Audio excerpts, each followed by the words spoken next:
I need a mother for my sons, and you need a home.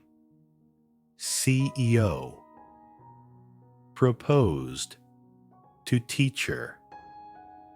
CEO Stories for Sleep. Before we dive in, I'd love to know, where in the world are you watching from tonight? Type your city in the comments so we can see just how far this story travels.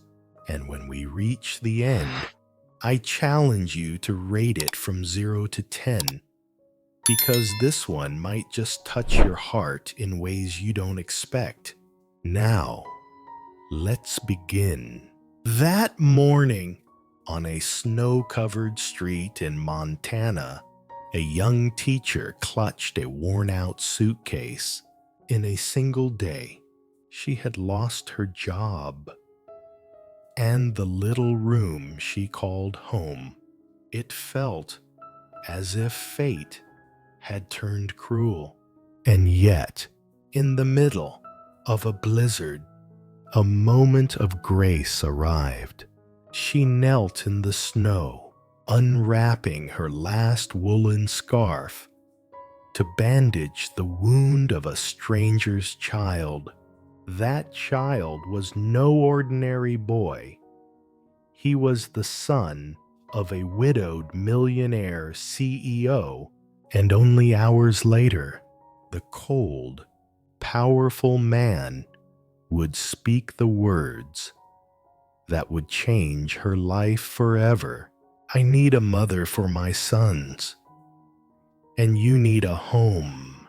Her name was Clara Bennett, 28 years old, a devoted elementary school teacher who believed that morning would be just another ordinary day in Montana.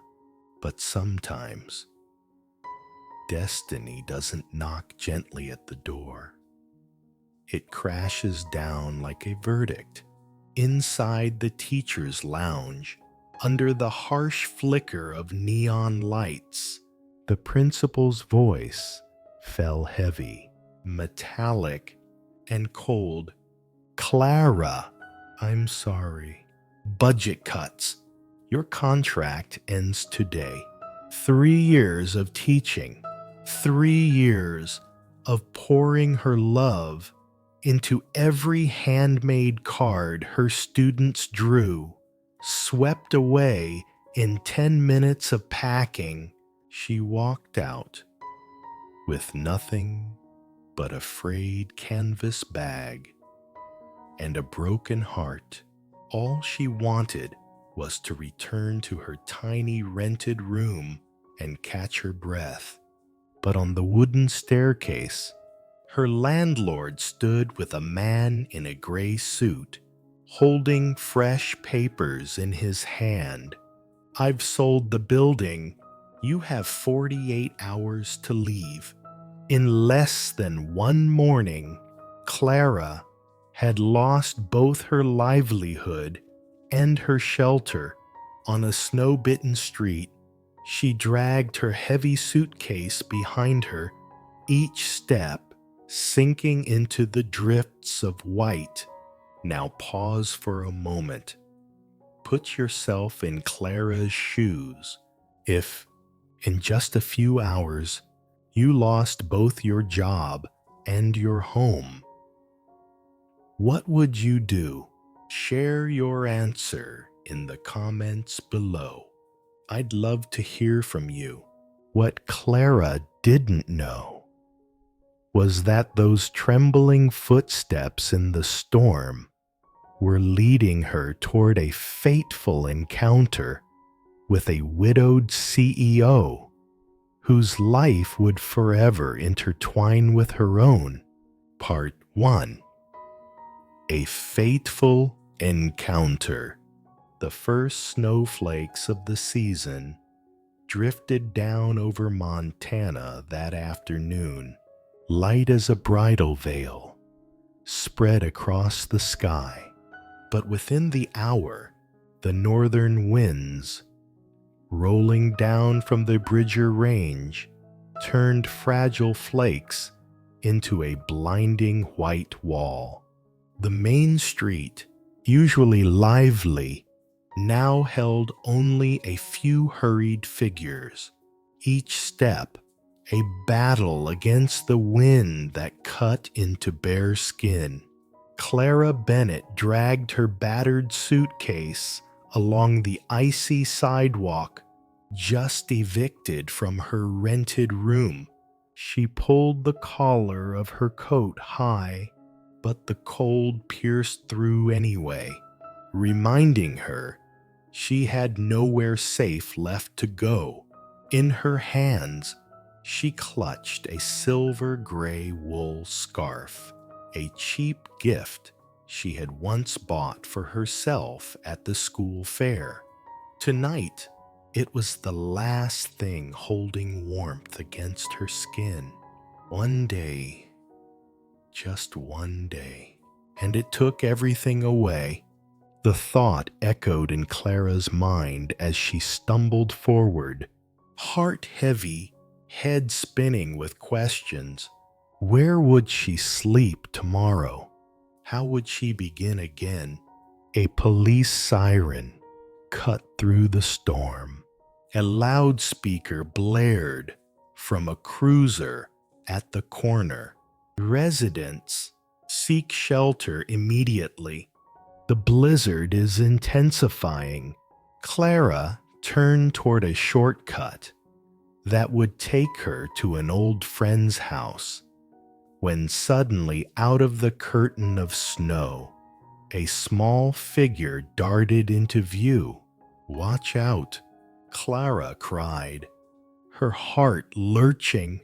A boy, no more than 7, on a tiny sled, lost control as the wind whipped against him. With a sharp thud, he crashed onto the frozen pavement. His small hands clutched his knee, and a bloom of red spread across the snow. The sight of it crimson against the white stole Clara's breath. "Sweetheart, are you hurt?" She dropped her suitcase and knelt beside him. The boy's eyes, a clear, frightened blue, looked up at her. He didn't cry. He only trembled, biting his lip to stay brave. The quiet strength in his small face made Clara's heart twist. Without hesitation, she unwound the scarf from her neck, folded it into a strip, and pressed it gently against his bleeding knee. Her fingers shook, not only from the cold, but from the ache of compassion. "Hold this tight, darling. You'll be all right. I promise." And in that moment, on an empty street, in the teeth of a storm, a woman who had lost everything, and a child she had never met, became bound together by something fragile, something faded. The wind howled, whipping Clara's hair across her face as she shielded the boy with her body. Her hand pressed firmly against his small wound. Suddenly, the screech of brakes cut through the night. A dark green pickup slid to the curb, tires shrieking on the ice. The door flew open. A man stepped out, tall, broad-shouldered, dressed in a heavy leather coat, his dark hair dusted with snow. His eyes, icy blue, swept over the scene with sharp intensity. In that single glance, Clara felt the weight of authority, of a man carved by both power and loss. "Sam." His deep voice cracked with fear.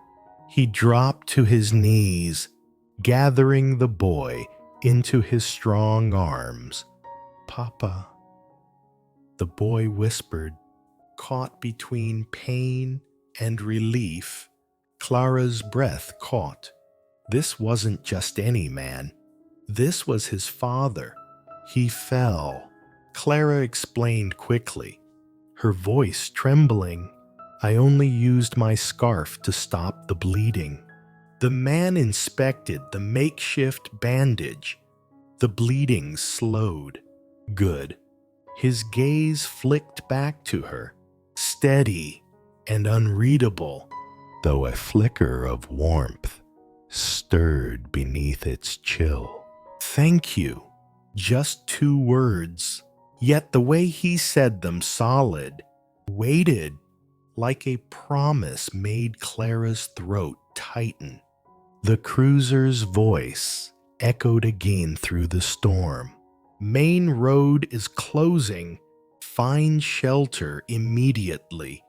The man, James Whitmore, lifted his son firmly into his arms, then turned to Clara.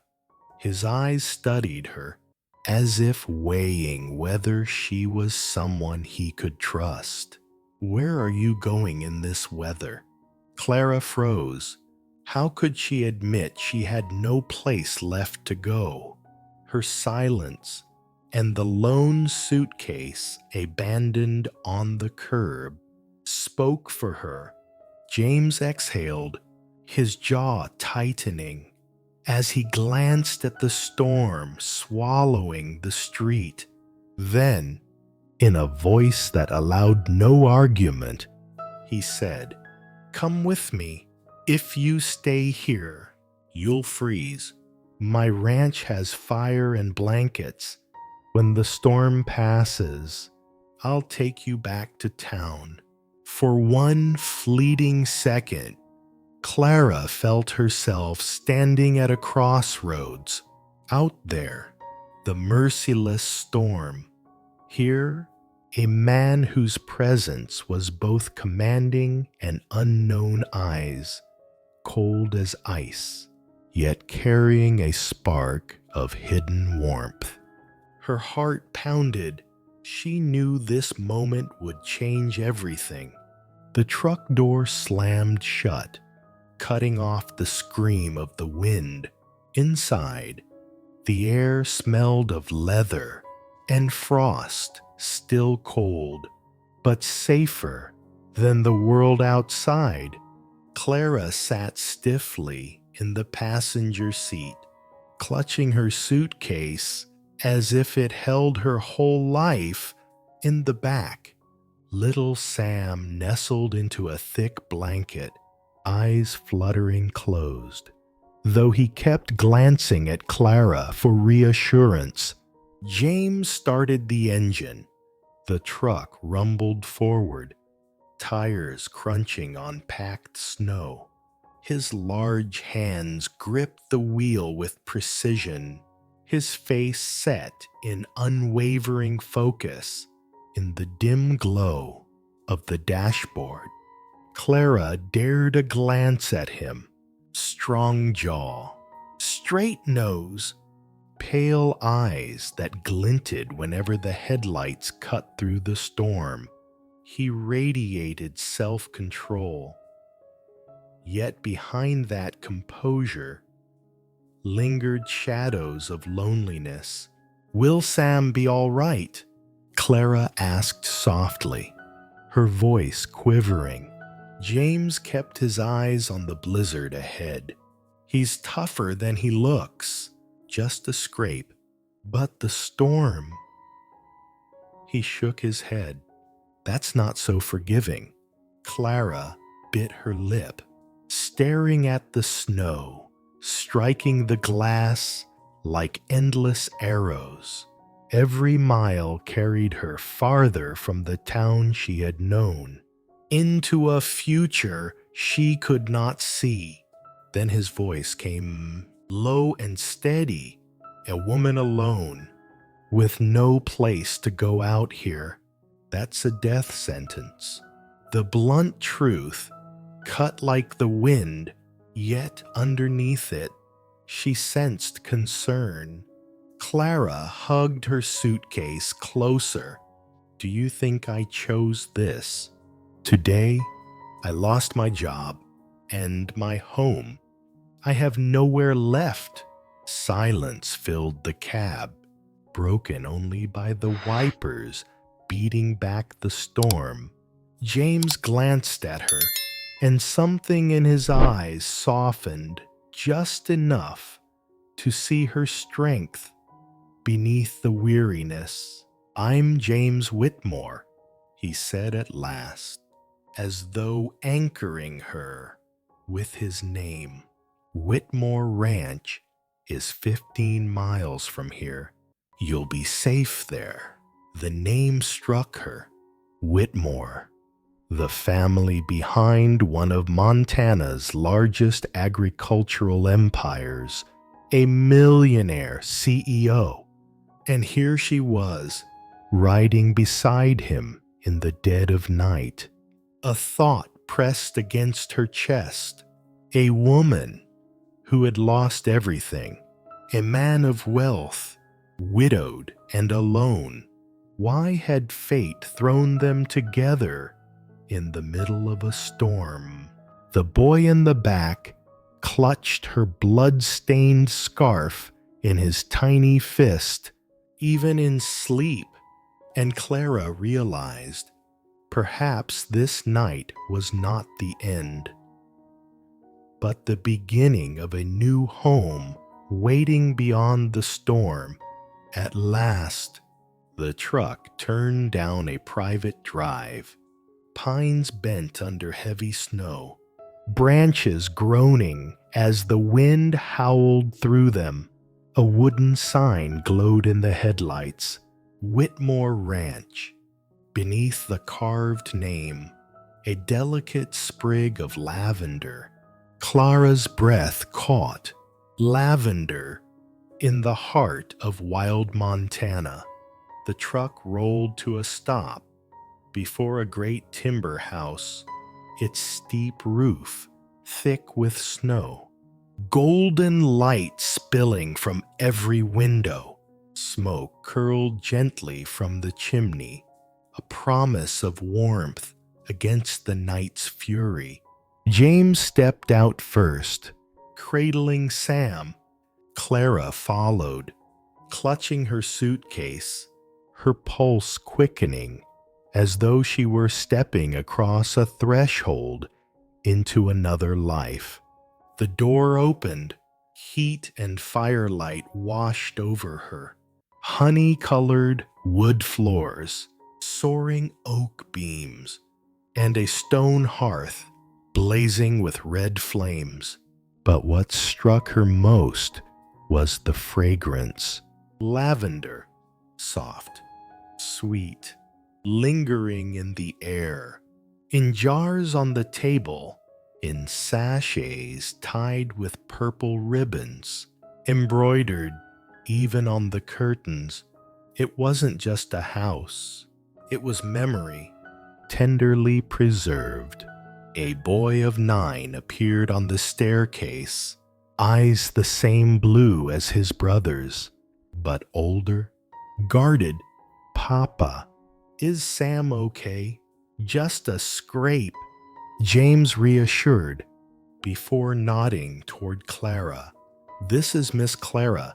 She helped him. The boy Tommy paused, then offered a polite nod. Thank you, ma'am. His voice carried a gravity far beyond his years, shadowed by the loss of a mother. Clara's heart tightened. These children needed more than bandages. They needed warmth. They needed arms to hold them. James settled Sam on the sofa near the fire, then handed Clara a steaming mug. His face, lit by the flames, looked carved from both strength and sorrow. You can stay here tonight. The storm will last till morning. Clara nodded, unable to meet his eyes too long. A CEO, a widowed father, and she a teacher with nothing left but a suitcase and a scarf already sacrificed. Later, as the boys were tucked upstairs, Clara lay on the sofa with a blanket pulled tight. The scent of lavender drifted from the sachets near the fire. Her gaze caught on the wall of photographs. James, his children, and a woman with dark brown hair and a radiant smile. Elizabeth, the mother who was gone. Clara swallowed hard. She felt like an intruder in sacred ground. Yet when James paused in the doorway, his deep voice rumbled low. Rest. The wind will scream all night, but in the morning, the skies will clear. It wasn't a promise, just a truth. He had lived still. To Clara, it sounded like comfort. She closed her eyes, wrapped in lavender, firelight, and the steady echo of his words. And for the first time in a long time, she felt something stir deep inside, the fragile rhythm of belonging. Part 2. The Lavender House.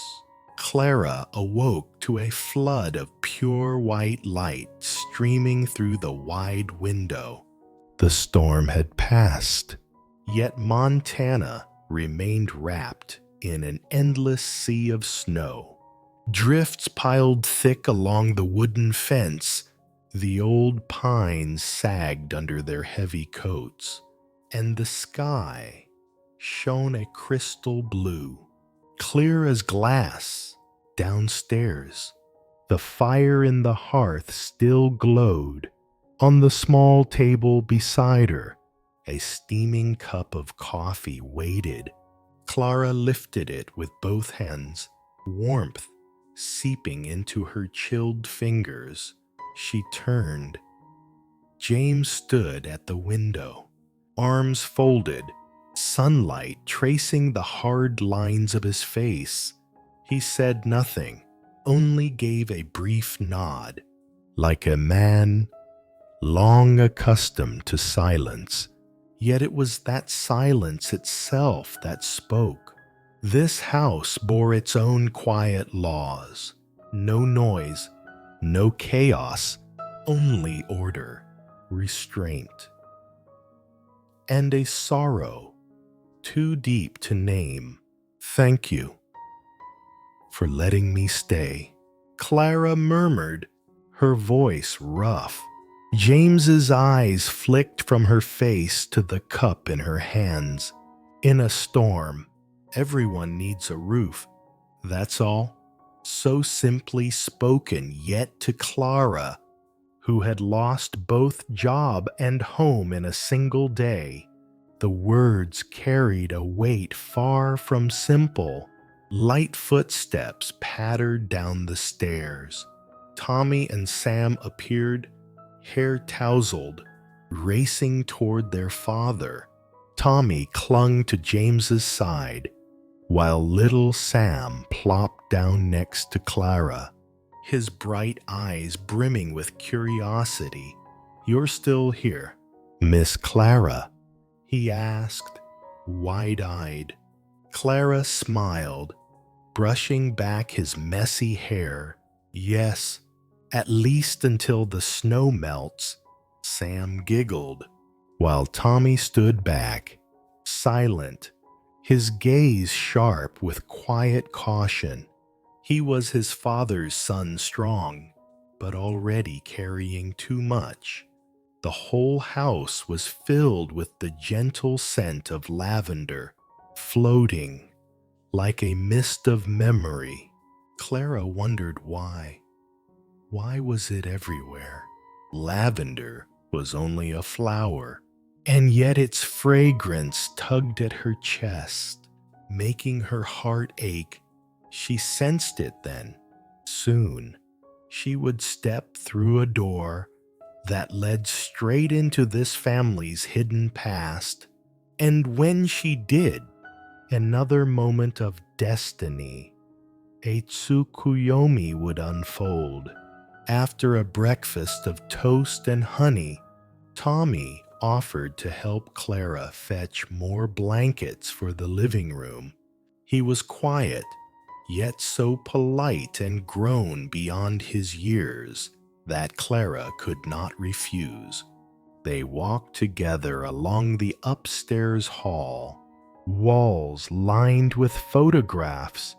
Clara caught glimpses James in a black suit, still stern, yet softened by the arms of two laughing children, and beside him a young woman with flowing brown hair and a radiant smile. Elizabeth, the wife who was gone, the mother who left a hollow no memory could ever fill. Tommy stopped at a dark wooden door. He reached to open it, expecting a linen closet. Instead, the door swung into a room awash with light, and the scent of lavender rushed out thick and strong. Clara froze. Inside stood a sewing table by the window. On it, a pale blue shirt lay unfinished, only one sleeve stitched, the needle still piercing the cloth as if waiting for a hand that would never return. Spools of thread, scissors, and measuring tape sat in perfect order, not from use, but from preservation. Tommy lowered his eyes. His voice, small yet steady, broke the silence. Papa keeps Mama's room the same. He doesn't let anyone touch it. Not since she left. Clara's chest tightened. This was no mere sewing room. It was time itself, frozen in place. Even the lavender here was stronger, like Elizabeth's breath still lingered in the air. Clara took one hesitant step forward, her fingertips brushing the edge of the table, then quickly withdrew. No, she had no right. This was sacred ground, the sanctuary of a love unfinished. She turned to Tommy, her voice soft. Your mother must have been so talented. Pride and sorrow flickered together in his blue eyes. She sewed shirts for Papa, but this one, she never got to finish. Clara's throat constricted, 9 years old, and yet this boy carried grief with the discipline of a man. At that moment, another tsukuyomi bloomed within her heart. The realization that this house was not only drenched in lavender, it was steeped in love and loss, both still alive, and she, a woman stripped of everything, had stumbled into a place where memory still breathed. The day stretched slowly across Montana. Outside, the snow lightened, blanketing the window ledges like delicate paper. In the living room, the fire snapped and glowed, filling the house with its tender heat. Yet Clara's thoughts lingered upstairs in the half-finished shirt, the spools of thread, and the overwhelming fragrance of lavender. She felt as though she had brushed against a wound still raw, a sorrow carefully guarded. James entered then, his dark sweater clinging to broad shoulders. He placed a cup of tea before her and sat opposite. Firelight painted his features in stark relief, sharp and somber. They sat in silence until Clara finally spoke. I saw the room upstairs. The shirt. Still waiting. James stiffened, his hand tightening against the arm of his chair. A shadow flickered through his eyes. Tommy took you there. Not quite. He was looking for blankets, and the door opened. I didn't mean to intrude. The silence deepened. Clara's pulse raced, afraid she had pressed on a wound too tender. But at last, James spoke, his voice low, dragged from the weight of memory. Elizabeth loved lavender, she said. The scent kept her heart at peace. When she died, I left everything as it was. No cleaning, no changes. If I let lavender fade, I feared her memory would fade too. Clara's breath caught. His tone was steady, but its restraint spoke volumes. A man outwardly unyielding, once decisive in business, now sat before her, confessing the one fear he could not master. Her hand trembled on the armrest, but her voice was gentle. Memories never vanish. James, they only take new form. Lavender isn't gone. It's still alive in your sons and in the way you've held this home together. His eyes held hers for a long time, so long her breath faltered within them. She saw both gratitude and resistance, but in the end, he only said quietly, "You don't understand." Clara gave a faint, aching smile. "Perhaps not, but I do know what it feels like to lose everything in a single day, and I believe we're both still learning how to move forward." The fire flared in the hearth, casting light over two faces, his trapped between past and present, hers drifting in search of belonging. And between them, something delicate began to form, not love, not yet, but empathy, a quiet thread drawing two wounded hearts closer. That was the Tsukuyomi of the day. Two different sorrows, finding harmony in silence. Evening settled over the Bridger Range. The winds, still sighing beyond the fences. In the kitchen, warm lamplight spilled across the long wooden table where James, his sons, and Clara sat together for the first time. The scent of bread and soup filled the air. A pot of stew, rich with carrots and potatoes, steamed in the center. Clara felt an odd flutter in her chest. It had been so long since she sat at a family table. Sam spoke first, breaking the quiet with his lively chatter. Miss Clara wrapped my knee with her scarf. "Papa." And it smelled like flowers, too. James's head tilted slightly, his eyes softening as they lingered on her. "Lavender." Clara nodded. "Yes, I've always kept it with me. Just a small habit." The kitchen stilled for a beat, the lavender in the air. Her words the memory of Elizabeth. It all converged like an invisible thread. Tommy lowered his spoon. His voice was quiet, but resolute. Mom liked lavender too. She said it was like summer sunlight. Clara's chest constricted.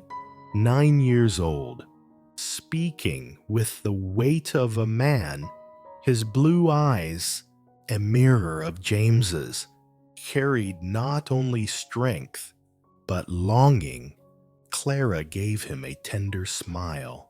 Then tonight's stew must taste better, with lavender in the air. Sam giggled.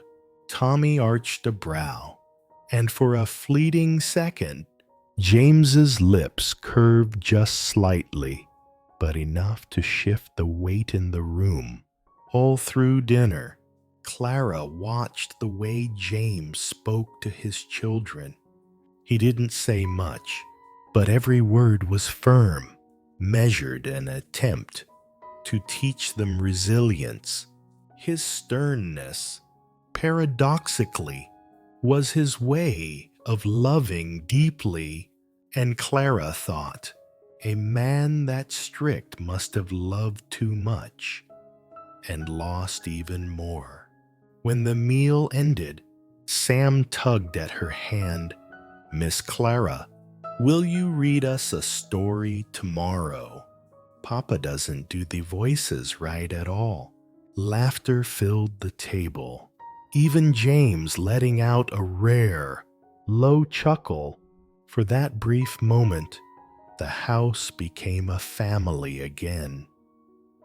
A feeling James believed was gone forever, and Clara thought she would never know. That was the Tsukuyomi of the evening. Not a grand revelation, but the simple return of laughter, soft, fragile, enough to warm a house once filled only with shadows. Night deepened over the mountains. The storm whispered at the windows. But within the kitchen, the last embers glowed. Clara lingered alone, clutching an empty cup. Her gaze drifted to the wall of photographs, where Elizabeth's smile still glimmered through the flicker of firelight. The woman's presence lingered in every stitch, every sachet, every breath of lavender in the air. Clara's throat tightened. She whispered, almost to herself, I'm only a guest here. A shadow, wandering into a place that was never meant for me. She thought of Sam clutching her scarf, Tommy's voice calling lavender summer light, James's eyes burning with both pain and strength. Restless, she found herself standing once more before the sewing room door, its crack spilling a sliver of light. She pushed it gently open. Lavender rushed out, sweet and heavy enough to sting her eyes. On the table, the unfinished shirt, weighted thread, still caught in its silent pause, like a heart that had stopped beating. She reached out, brushed the edge of the wood, then drew back quickly. In that instant, Clara felt impossibly small. How could she, a poor teacher with nothing left, ever find a place in this home, once filled by someone so loved, so perfect? A tear slipped, falling onto the cold oak. She wiped it away quickly, afraid of staining the memory. Then she pulled the door shut, sealing the lavender inside. Back in the living room, wrapped in a blanket, Clara lay upon the sofa, The storm's howl merged with the lavender's gentle fragrance until she drifted into sleep, and even in her dreams, the room remained the unfinished shirt, the fragrance of lavender, and a question left unanswered. Could she ever belong in a family where love had once bloomed so completely?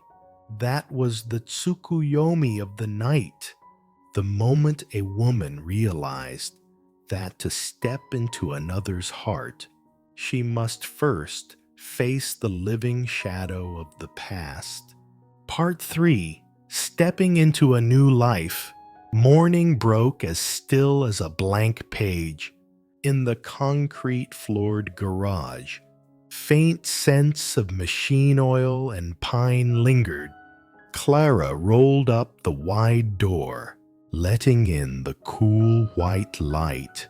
She pushed 2 old wooden tables into a U-shape, spread a plastic sheet across, and pinned a large sheet of paper on the wall. Today, the science of snow, water, light. From the tool shelves she gathered what she could find: plastic bottles, funnels, straws, copper wire, AA batteries, a thermometer, baking soda, salt, even a tiny motor tucked away in a box of irrigation parts.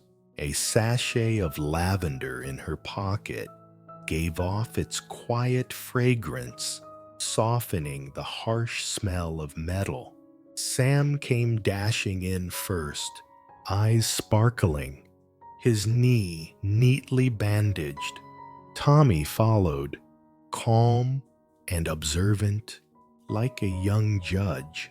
And in the doorway, James stood, with arms folded, sweater dark against his broad frame, watching with the composed air of a CEO reviewing a contract. "Welcome to our garage classroom."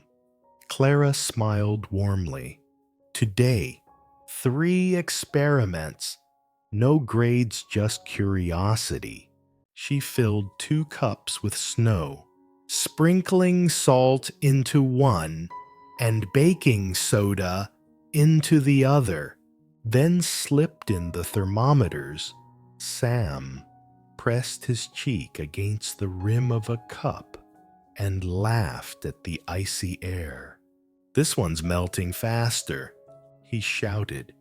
Tommy frowned thoughtfully. "Salt lowers the freezing point, but if it's soil, it could hurt the roots." Clara jotted his words on the paper. "Salt melts faster, harmful to plants." Then her gaze brushed James's. Just for a moment, his eyes softened, as if silently admitting she had touched exactly what he hoped his children would learn. The second experiment: postcards to the future. Each boy wrote a card addressed to his self of next week, describing something learned from the blizzard. Sam's handwriting was crooked but careful. Big wins aren't scary if you have a garage classroom. Tommy's was shorter. Check soil moisture before watering. Simple words. But as they read them aloud, the garage felt warmer.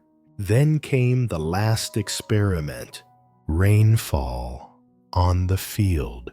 With bottles, straws, and the motor, they built a tiny drip system. Sam cut his tube too short, sending water spraying everywhere. Soaking his sleeve, he froze, eyes wide with worry. Clara burst out laughing. "Perfect. That's failure number 1. She wrote it boldly on the sheet. Sam's nervous grin bloomed into laughter. Tommy, without a word, adjusted the angle of the drilled bottle cap. James stepped in, his steady hands pressing the wires into the battery. The motor hummed softly, and droplets began to fall in rhythm. Tick, tick, tick onto a tray of time. For a heartbeat, destiny brushed close. Sam looked up at the circle of faces, his father, his brother, the teacher, not family by photo on a wall, but family in the drip of water greening a corner of their garage. Clara caught James's glance. The barest smile tugged at his lips. Nothing like the boardroom, but something private, fragile, safe. Class dismissed. 10-minute recess. Clara announced, handing out 2 apples. This afternoon, if the wind eases, we'll map the snow in the yard. Tommy nodded. Sam hugged the tray of time as if it were treasure. James turned away a little, hiding the warmth rising in his eyes. In the plainness of the garage, something far from plain had begun Hopa.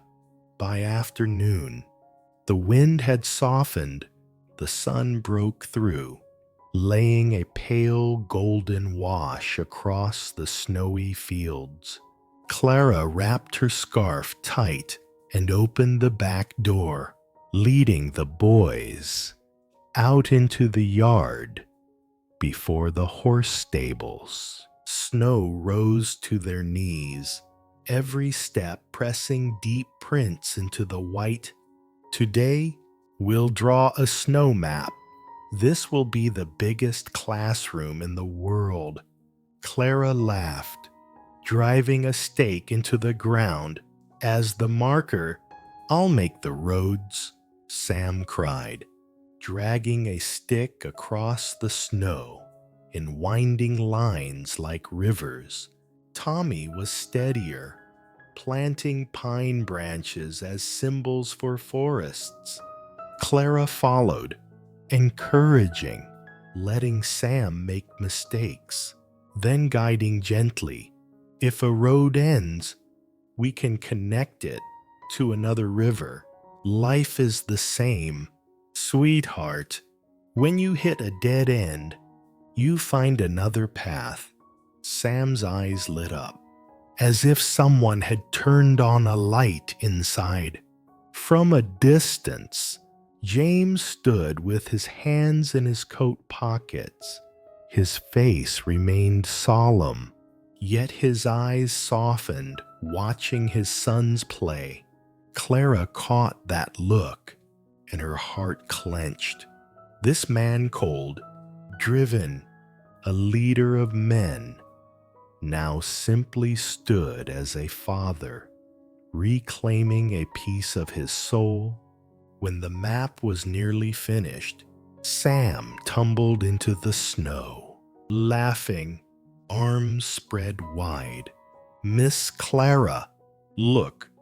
He swept his arms and legs, shaping an angel in the snow.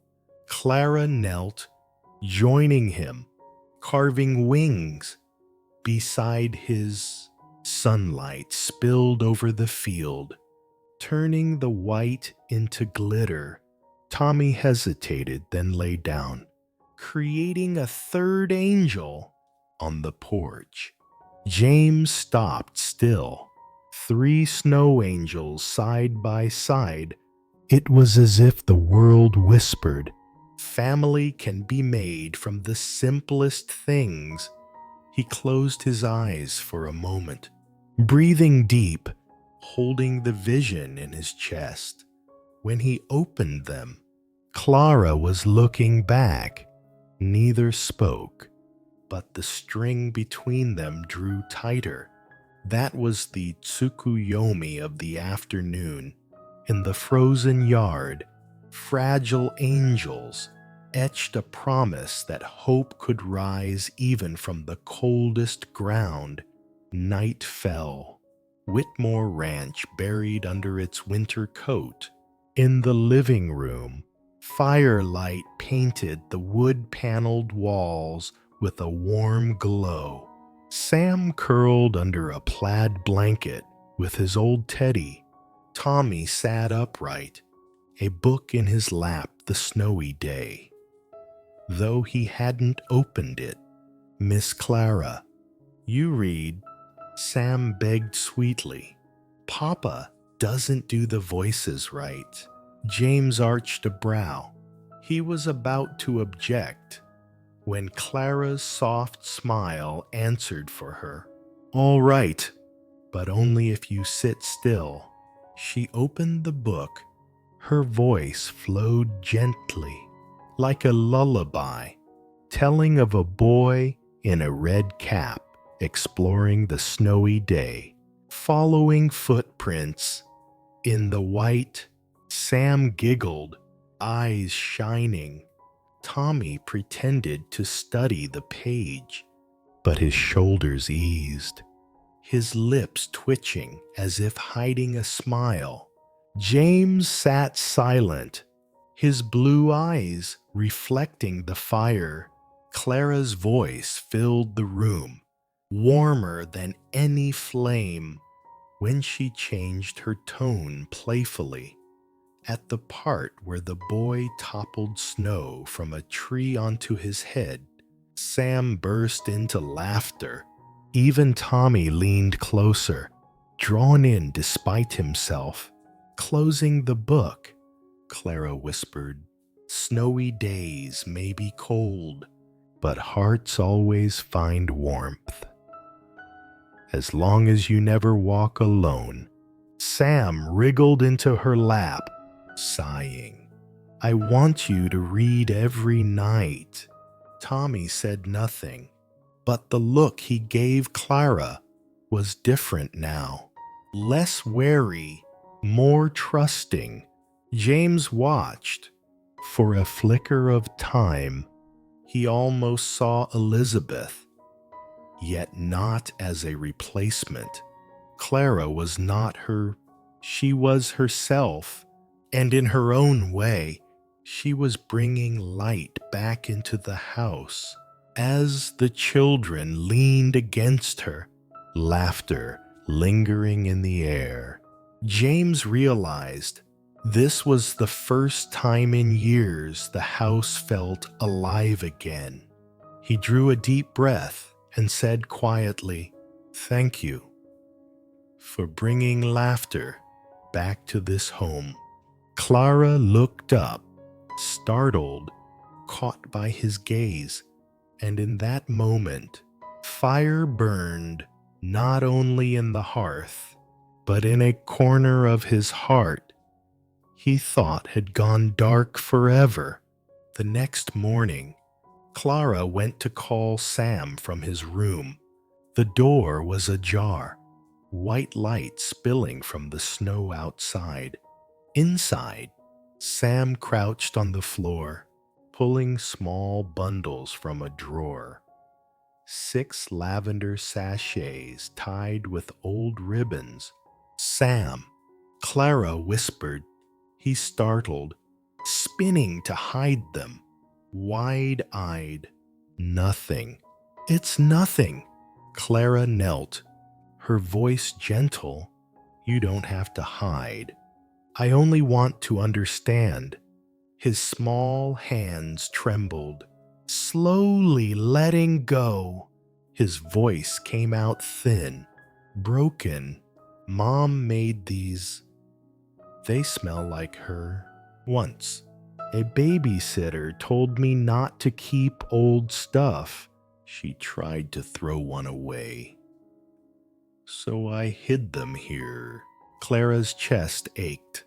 A 6-year-old forced to protect the memory of his mother. She picked up a sachet, holding it close. The lavender scent rose sweet and soft, like an embrace from the woman she had never met, yet felt everywhere in this house. Sam, she said gently, keeping things that remind you of the ones you love. That's not weakness. It's how love stays close. His eyes shimmered, uncertain. Clara smiled softly. We'll make a box, a memory box. Whenever you miss her, you can open it, touch her memories, and still keep playing, learning, living. No one can take that away. His face lit up. Can we make it now? That afternoon, they found an old wooden box. They lined it with cloth, glued paper on the lid. In shaky letters, Sam wrote, Mom's love, always. One by one, the sachets were placed inside, each with notes, under her pillow, in the freezer. When they finished, Sam hugged the box tight, his eyes glowing. Now, I don't have to be afraid anymore. Clara wrapped an arm around him, her own heart trembling. That moment was a tsukuyomi, a child learning he could carry love without letting grief consume him. And Clara, too, found meaning. Her presence here was not by chance. At the doorway, James stood unseen. In his eyes flickered something rare, surprise, gratitude, and hope. For the first time in years, he saw his son safe in a woman's gentle care. That night, when Sam slept, Clara lingered in the garage, tidying stray notes and scraps. The door creaked open. Tommy stepped inside, clutching a book, though his eyes betrayed unease. Miss Clara. His voice was soft but steady. Do you know how to sew? Clara looked up, startled a little. Why? Tommy pressed his lips, then drew from his pocket a piece of pale blue fabric, threads dangling. His eyes, solemn and far too old for his years, met hers. This was the shirt Mama was making for Papa. She left before she could finish. I want you to help me finish it. Clara froze. She remembered the lavender-filled room, the shirt lying silent on the table like an unspoken wound. And now, this boy placed the last wish of his mother into her hands. She whispered, voice trembling, Tommy, are you sure? This is sacred. I'm afraid. But Tommy cut her off, firm beyond his years. Mama said, if something's unfinished, let someone you trust carry it on. I trust you. The words pierced her heart like a needle. Clara's hands shook as she touched the fabric. Lavender, faint, bifrus, len and the hissing. Thread, azure. As if Elizabeth's presence still lingered, she nodded, voice hushed. Then we'll do it together. But remember, I'm only helping. This memory is yours to keep. That night, they sat in the sewing room. Clara guided the needle, each stitch slow, steady. Tommy watched closely, sometimes holding the cloth to keep it straight. No music, only the rhythm of thread through fabric, the lavender scent heavy in every breath. When one sleeve was finished, Tommy placed a sachet gently on the shirt. So Papa will wear it, and it will smell like Mama. Clara's throat tightened. She stroked his hair, whispering, "You're so strong. Tommy, your mother would be proud." At that moment, a child entrusted his most sacred memory to her hands, and for Clara, it was the moment she ceased to be just a guest of the storm. She had stepped into the heart of their healing. From the hallway, James stood unseen. He did not enter. He only watched the image of his son and this woman stitching the past back together. And in his eyes, for the first time, flickered belief. Perhaps loss did not only leave emptiness. Perhaps it could also open a space for the heart to be filled anew. Part 4. The Memory Box. Sam's room was small but bright. Its window, opening onto the dazzling white of the snowy yard. On the wooden shelf, children's books leaned at odd angles. Stuffed animals slumped against one another.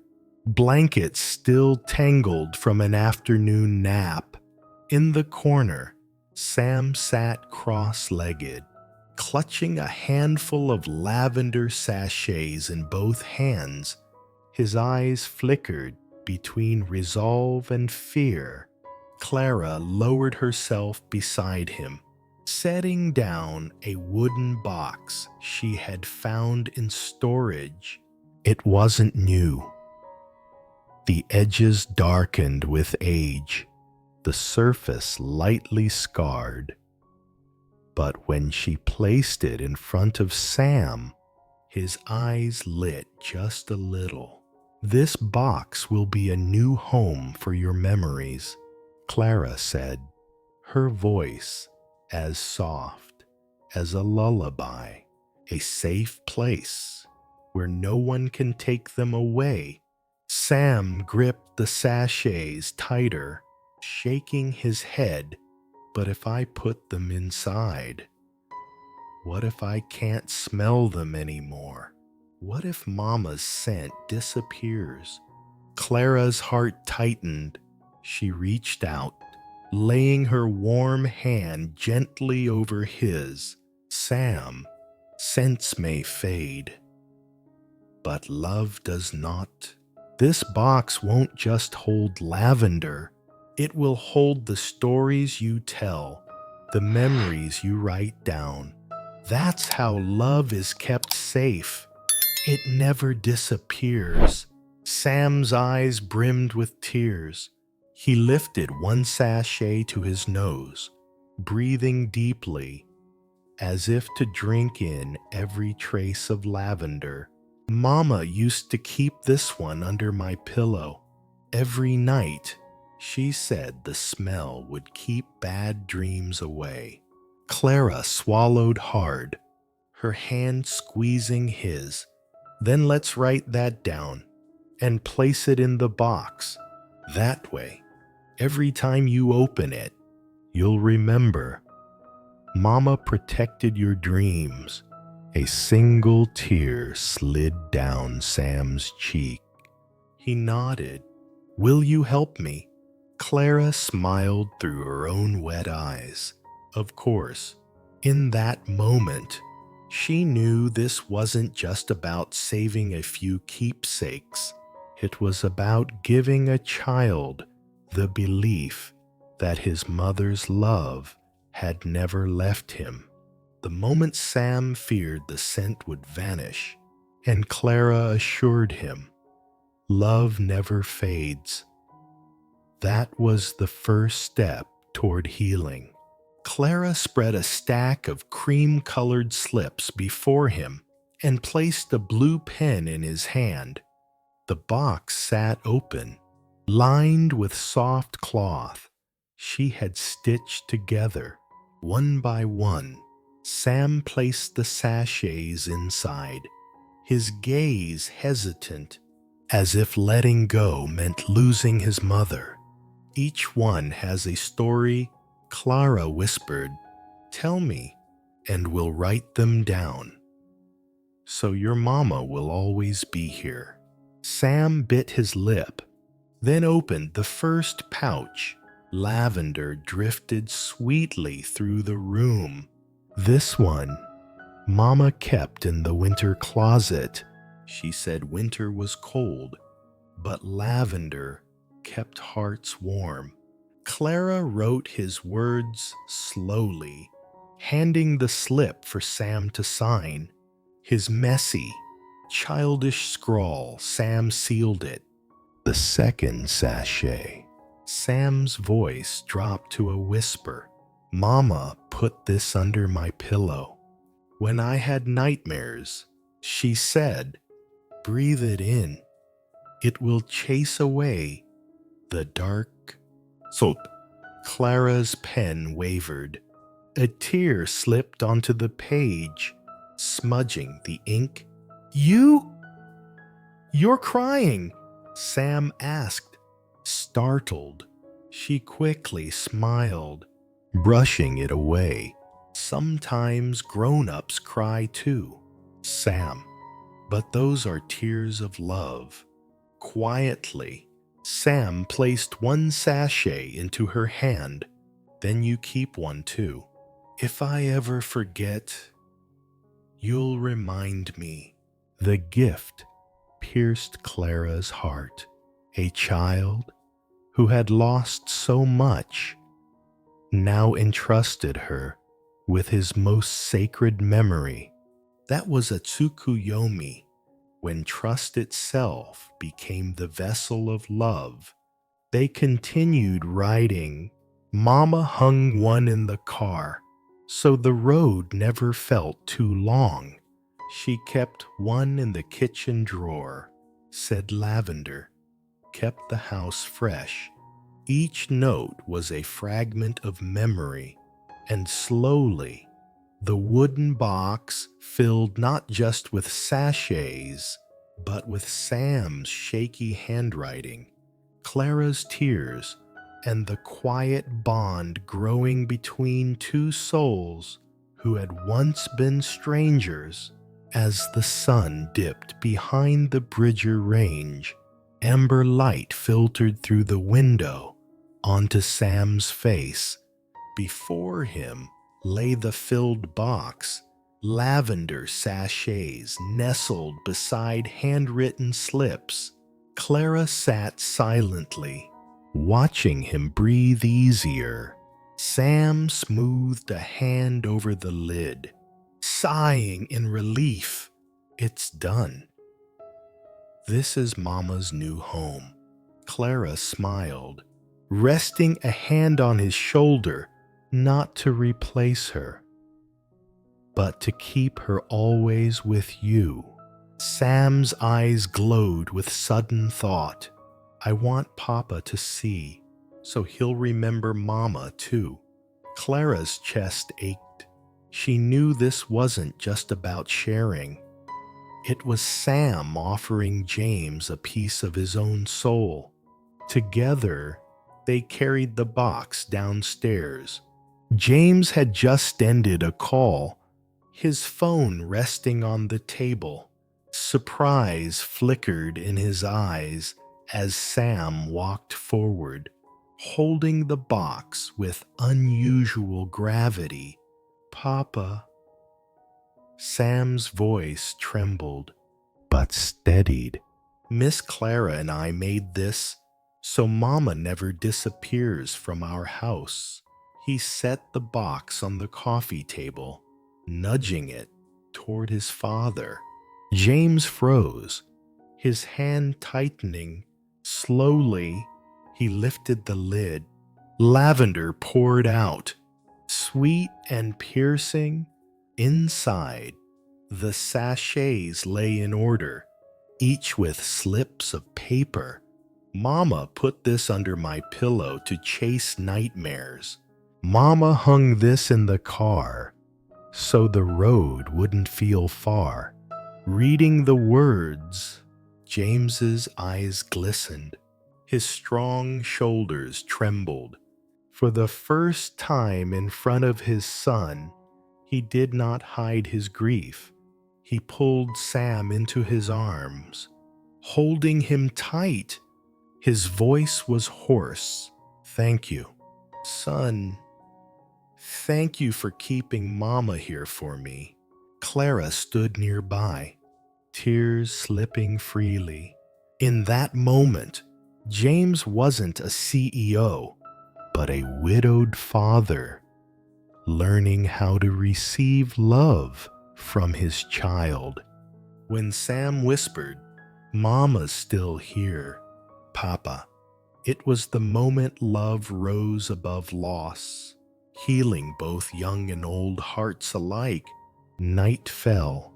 Whitmore Ranch wrapped in silence. Upstairs, Sam slept with the box clutched tightly against his chest, as if guarding it from the world. The faint glow of his lamp spilled into the hall.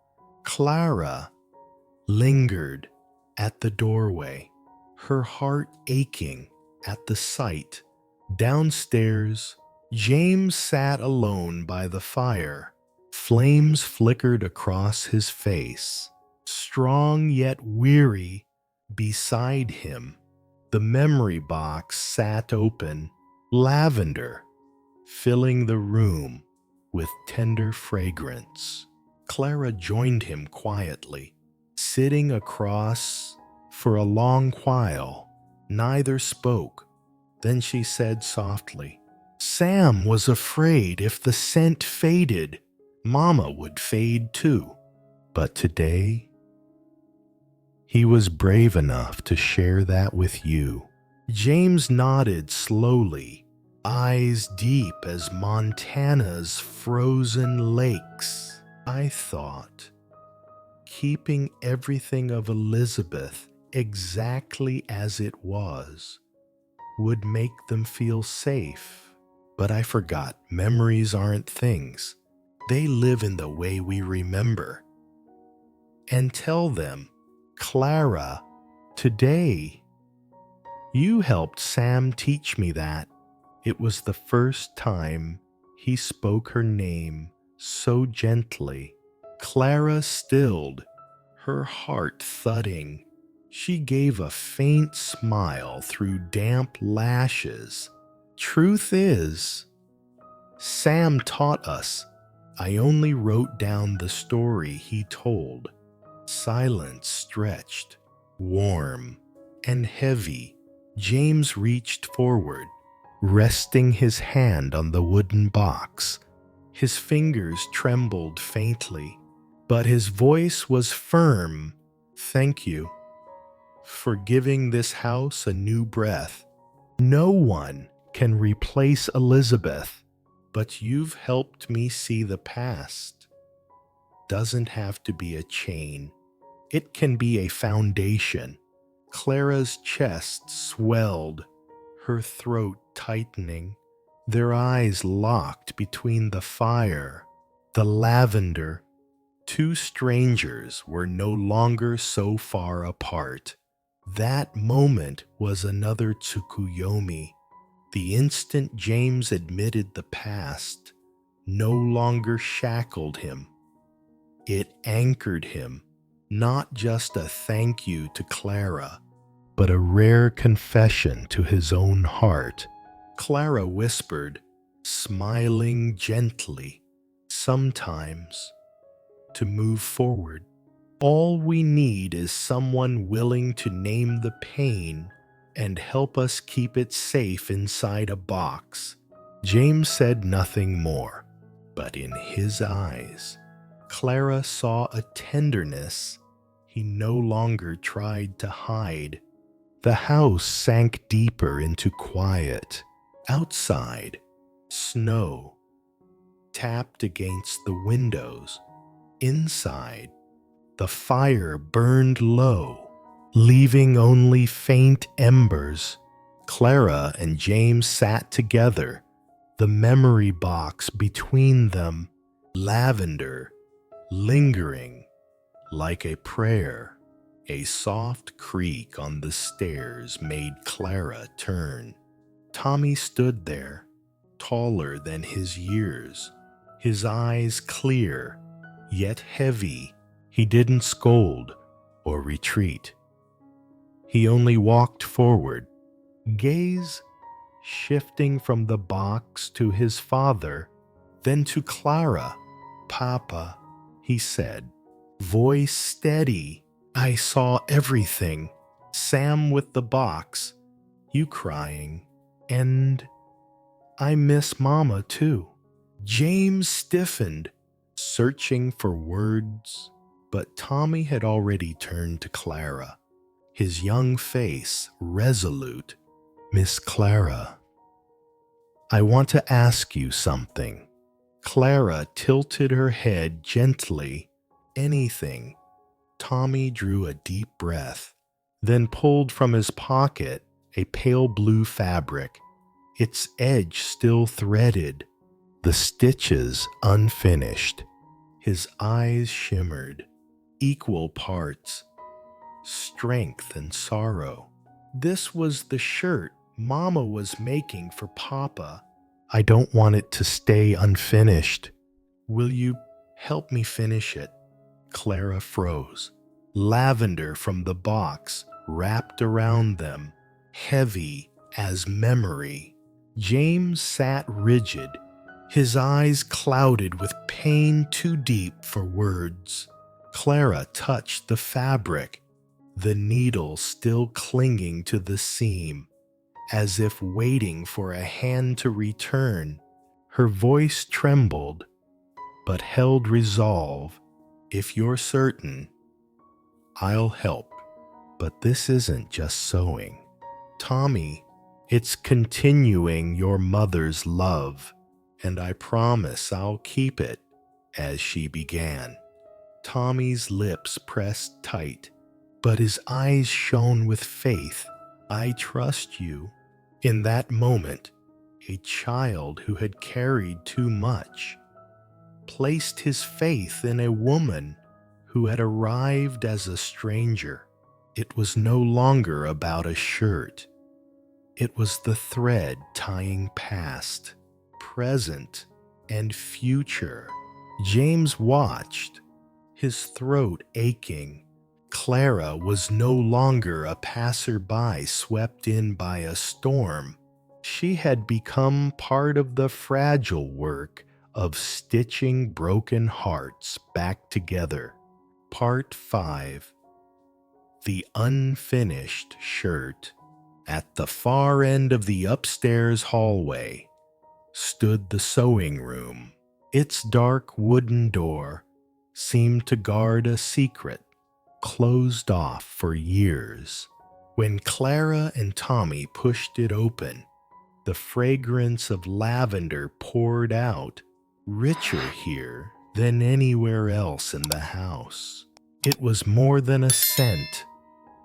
It was a presence, the lingering trace of Elizabeth, wife and mother, gone too soon. The sewing table still stood by the window, bathed in the last glow of sunset, filtering through white curtains embroidered with tiny lavender blossoms. Upon it lay a pale blue shirt, unfinished. A spool of thread still clung to the needle, the strand dangling and swaying gently in the draft. It was as if Elizabeth had only stepped away for a moment, promising to return, but never did.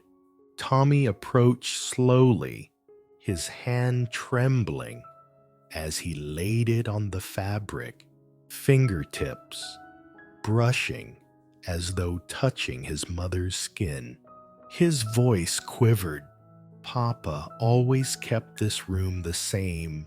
Every time he passed by, he stopped, but never went inside. Neither did I. Until today, Clara's chest tightened. The air itself felt frozen, heavy with memory, and her very presence here seemed almost intrusive. Yet Tommy turned to her, eyes clear, but far too grown for his age, placing all his trust in her. "Miss Clara, Mama never finished this shirt for Papa. I don't want it to stay unfinished forever. Will you help me?" Clara hesitated, her mind racing. What if she ruined it? What if her touch felt like trespassing on another woman's love? But Tommy's gaze held hers steady, aching, filled with a boy's grief and a man's determination. She could not say no. Taking a deep breath, Clara stepped forward. Her fingers brushed the dangling thread, cold and fragile. For a fleeting moment, she thought she heard a hum, soft, like a lullaby Elizabeth once sang. "Tommy." Clara's voice trembled, but held steady. "If you trust me, I'll help. But remember, I can't replace your mother. I'll only continue what she began. With you." Tommy nodded firmly, eyes glistening. "Yes, this is Papa's birthday gift. Not to replace Mama, just to show him we still remember." That moment, the boy placing the unfinished shirt into Clara's hands, and her accepting it with reverence, was a Tsukuyomi. Two souls, one child who had lost his mother, and one woman who had lost everything, joining to stitch love back together. Night fell over Montana. The wind moaned across the roof like the breath of the mountains. In the sewing room, a small lamp glowed golden, circling the figures of a poor teacher and a boy who had grown too soon. The pale blue shirt lay across the table. Elizabeth's stitches ended at the cuff, forever unfinished. Clara threaded the needle, her hands trembling. She inhaled deeply, then pushed it through the fabric. The faint shh of thread sliding through cloth sounded small, yet to them it felt like a heartbeat against memory. Tommy sat close, eyes fixed on her hands. "Mama used to sew and sing. You are my sunshine," he whispered, barely audible. Clara smiled gently. "Would you like to sing it now?" He shook his head, eyes shimmering. "If I sing, I'll cry." So Clara said nothing more, only kept the stitches moving slow, steady, each one a breath, each thread a bridge between past and present. Tommy laid his small hand on the cloth, following the needle with trembling fingers, as if lending her strength. Silence stretched, broken only by the wind outside and the rhythm of needle through fabric. Then Tommy spoke again, voice older than his years. "I don't want Papa to think we've forgotten Mama. I want him to see her love is still here, just written forward by another hand. Clara's eyes blurred. She laid her hand over his, whispering, "You're so brave. Tommy, you're not just keeping your mother's love. You're giving it back to your father. That's something only the strongest hearts can do." His lips pressed tight, but tears still spilled, falling onto the fresh stitches. The cloth drank them in, as if his love and grief were being sewn into the fabric itself. Outside, snow drifted silently. Inside, each stitch was a heartbeat, binding memory to the present. At the door, unseen, James stood frozen. His broad frame leaned against the wall as his eyes locked on the sight. His eldest son, head bent in quiet focus, and Clara, hair falling soft against her shoulders, carefully stitching the shirt Elizabeth had left unfinished. James's chest ached. The scene was beautiful and piercing. For a moment, he swore he saw Elizabeth sitting there, humming, while her needle rose and fell. But when he blinked, it was Clara, a stranger, yet no longer entirely a stranger. He cleared his throat. Tommy looked up first, startled. "Papa, I'm sorry. I didn't wait for you. I wanted Miss Clara to help finish Mama's shirt." The room stilled. Clara set the needle down, her eyes uncertain. "If you think it's wrong, I'll stop." James stepped forward, slow and heavy. His gaze fell on the shirt new stitches alongside old. Elizabeth's hand joined to Clara's, past and present woven together. He touched the seam, cold beneath his fingers, yet his chest burned. His voice was low, unsteady. "You kept every one of Elizabeth's stitches." Clara nodded softly. "I couldn't replace her. I only continued so it wouldn't stay unfinished." James lifted his eyes to hers. For the first time, no guarded distance remained, only raw, unhidden emotion. Tommy's voice broke the silence, quiet but sure. "Papa, this will be your birthday gift, to remind you Mama is still here with us." At that moment, James realized the new stitches weren't betrayal.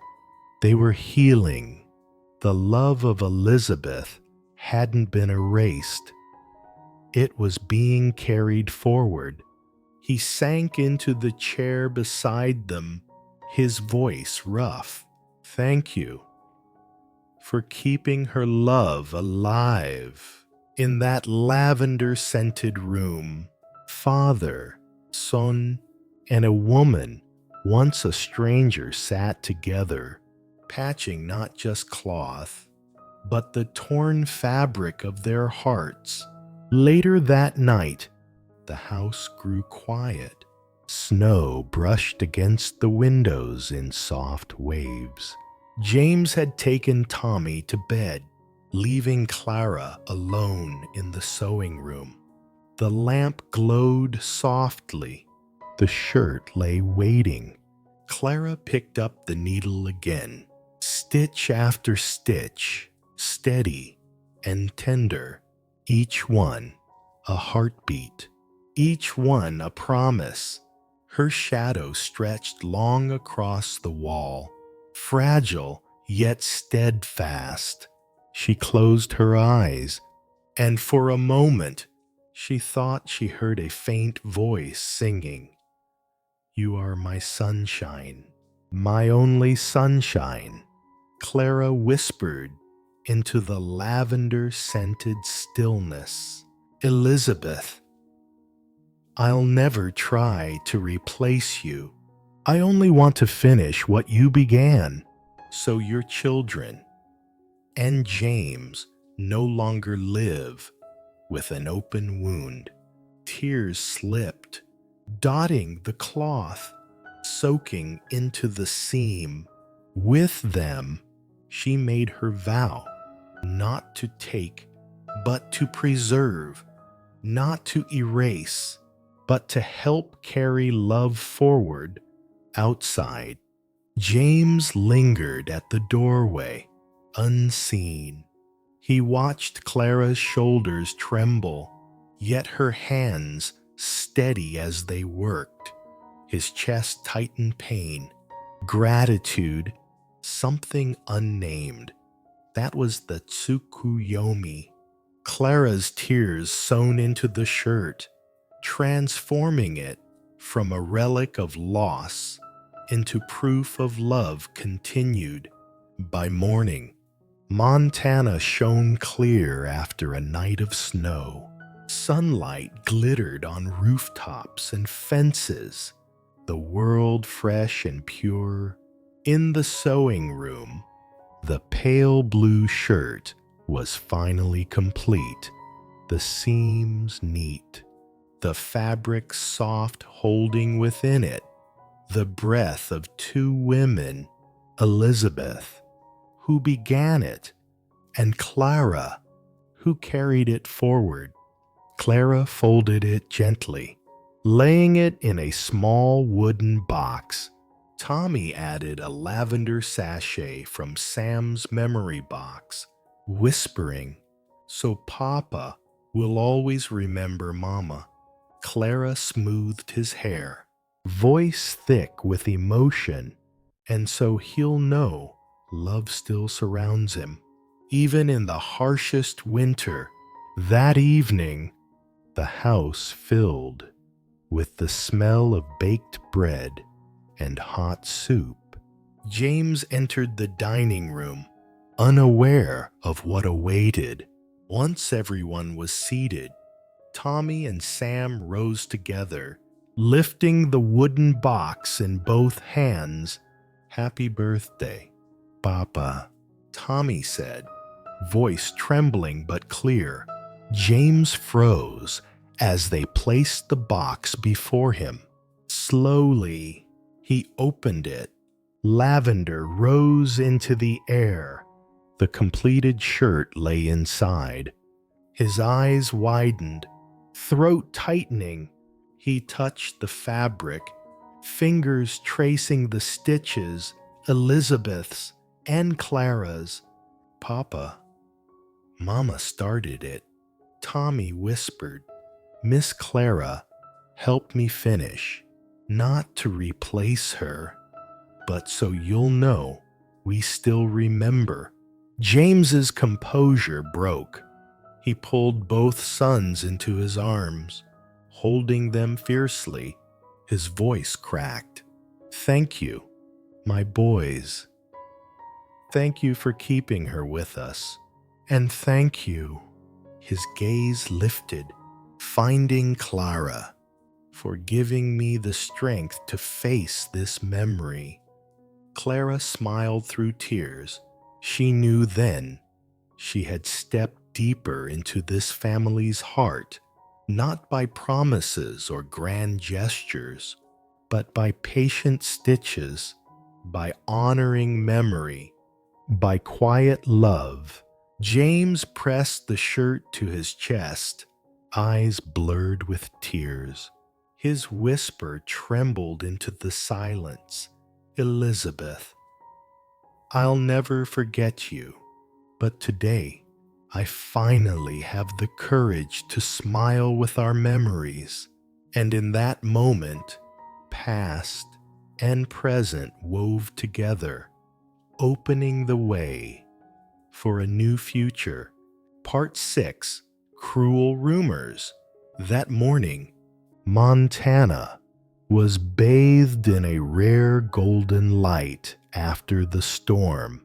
In the wide farmhouse kitchen, Clara stood at the sink, rinsing apples for Sam and Tommy to take out to the stables.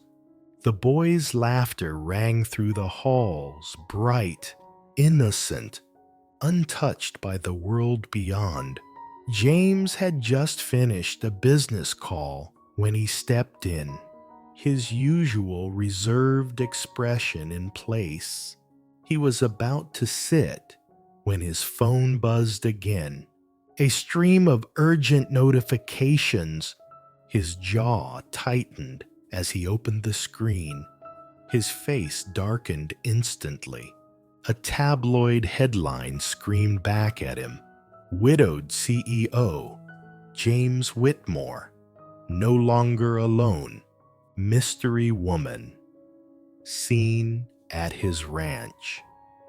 During the storm, below was a blurry photo taken from a distance.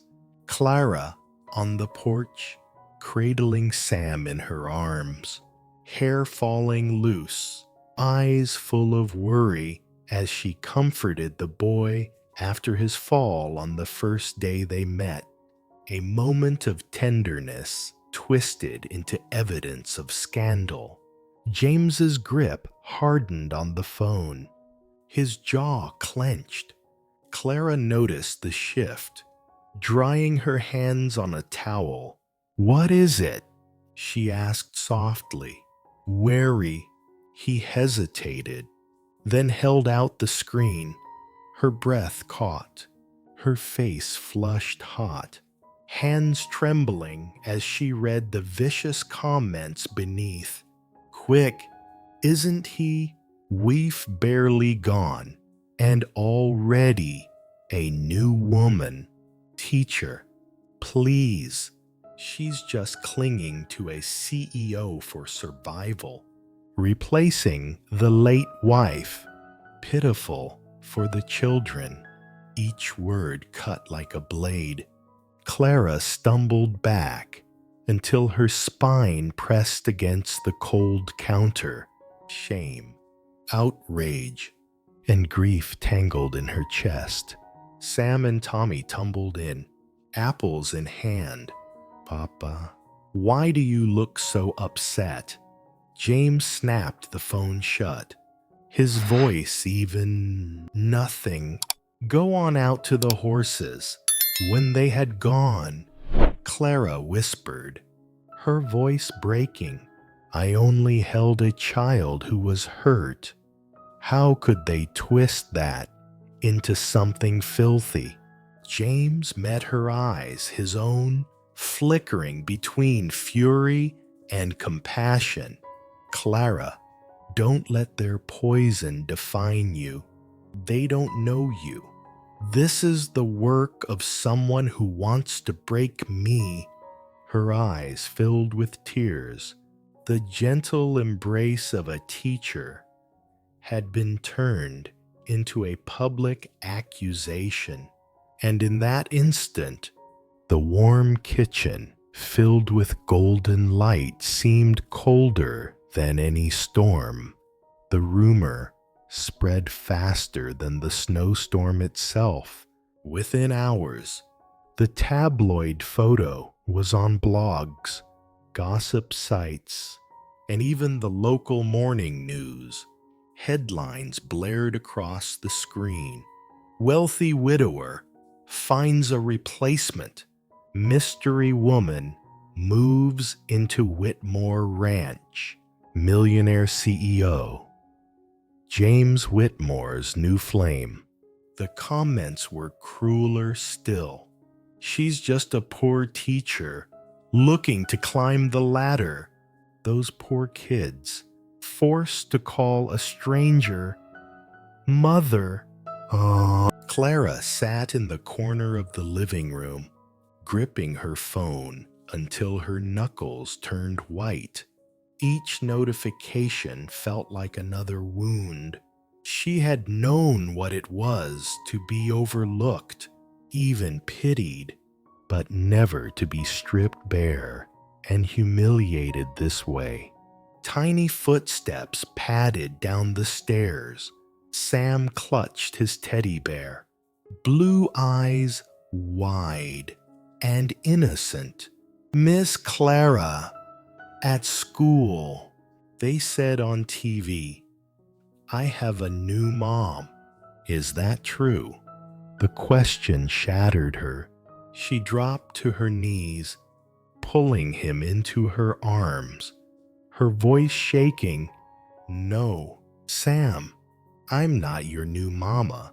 I'm just someone here to teach you, to care for you through these days.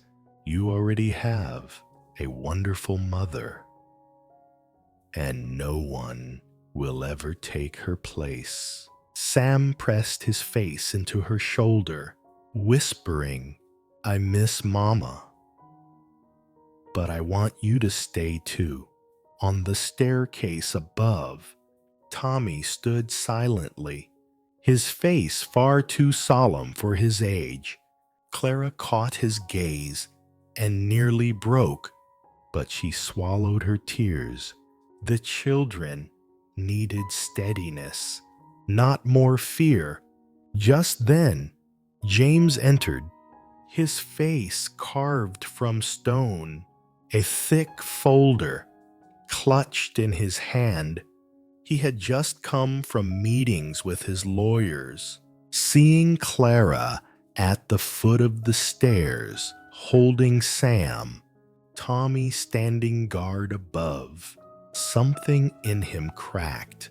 His voice was hoarse but fierce. "This has gone too far. I won't let anyone touch my sons." And his eyes locked on Clara's, unwavering. "I won't let them destroy you." That night, the storm outside was nothing compared to the storm pressing in.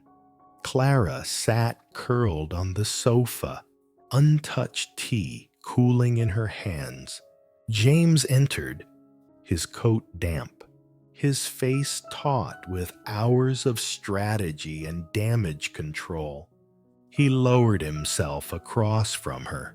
The silence burned until Clara set down her cup. "James, maybe I should go. If I leave, the rumors will die. You and the boys won't be dragged through this." The words dropped like stones. James straightened sharply. "Go, Clara. You think running solves this. You did nothing wrong. The wrong lies out there, not here." She bowed her head, tears trembling. "But because of me, the boys are hurt. Sam asked if I was his new mother. Do you know how much that broke me?" James's fists clenched, veins taut on his hands.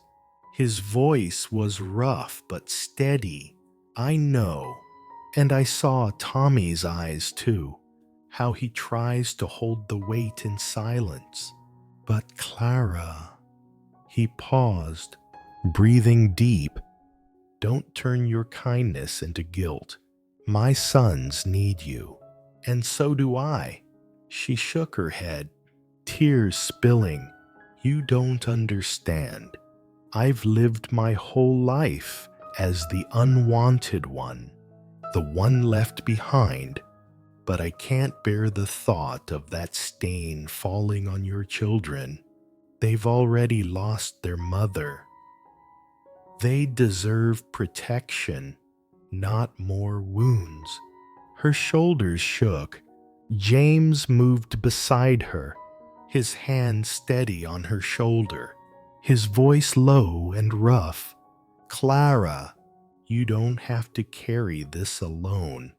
I used to think silence was the shield, but now I know letting you go would be the real loss. If we must fight, then we fight together.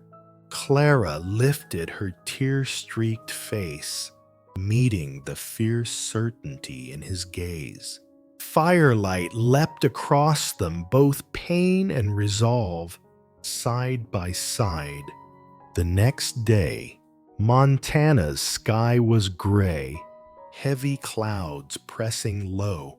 In James's dark wood office, the fire roared.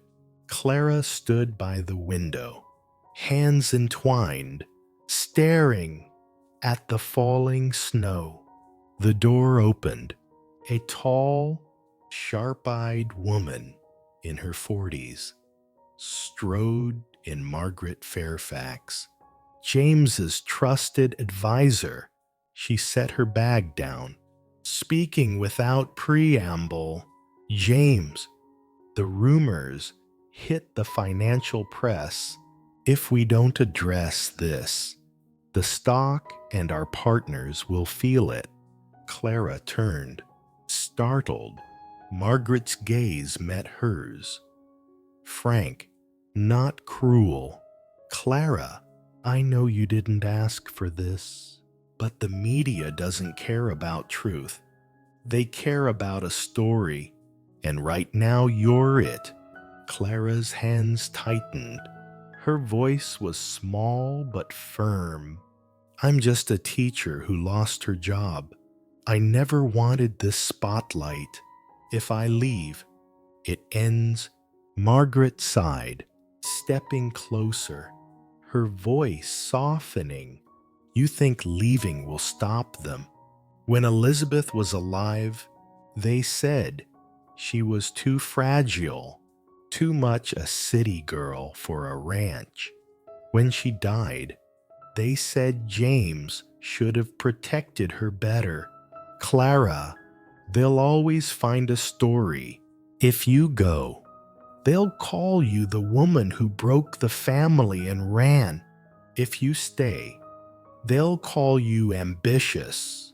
The only way through is this: live your truth. Clearly, kindly, let James handle the rest." James, who had been listening in silence, finally set his pen down, his eyes blazing. "Margaret is right. Clara isn't leaving. She's here. With my children, we'll make a statement. She's supporting their education during the storm. Nothing more. I'll open the company's books to silence Webb's accusations, and as for our private lives, we keep them ours." Clara's eyes welled. Margaret gave a small, approving nod. For the first time, Clara saw it clearly. Running would never shield the boys. Only facing the storm head-on could protect them. That night, with the boys asleep, the kitchen was quiet. A single lamp cast Clara's shadow long against the wall. She sat before a blank sheet of paper. James stood nearby, silent, his hand light on her shoulder. A steadying presence. She drew a deep breath, then let the pen move. This week, images of me with 2 children were shared alongside false stories. I am not a replacement, nor do I seek any title. I am simply a teacher, here to help 2 boys through a winter storm. I honor the memory of their late mother, and I believe love does not vanish. When we remember, it transforms, flowing through every memory and every breath of her children. I did not come here to fill a void, but to help preserve the love already here. Her tears fell onto the page, James sat beside her, clasping her hand. She whispered, "I won't let them rewrite this story with cruelty. If I stay silent, Sam and Tommy may grow up believing those lies. I won't allow that." James's eyes softened, his voice low. "You're not alone, Clara. You've written from your heart, and hearts will hear it. Leave the rest to me. By morning." Clara's letter was posted on the website of her former school. Within hours, it spread across social media. Amid the venomous voices, others rose. "A brave woman. She doesn't need to be their mother to love them. Thank God for kindness in the middle of all this noise." Sam came running down the stairs, clutching a freshly printed copy. His eyes shone. "Miss Clara, I read it. Now they'll know you're not bad. I'm proud of you." Clara knelt, pulling him into her arms.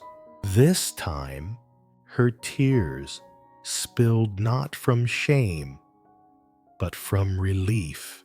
In the lavender-scented warmth of Whitmore Ranch, the outside world still raged, but within these walls, truth had taken root, and with it, a bond stronger than any storm. Part 7. The Flame in the Night.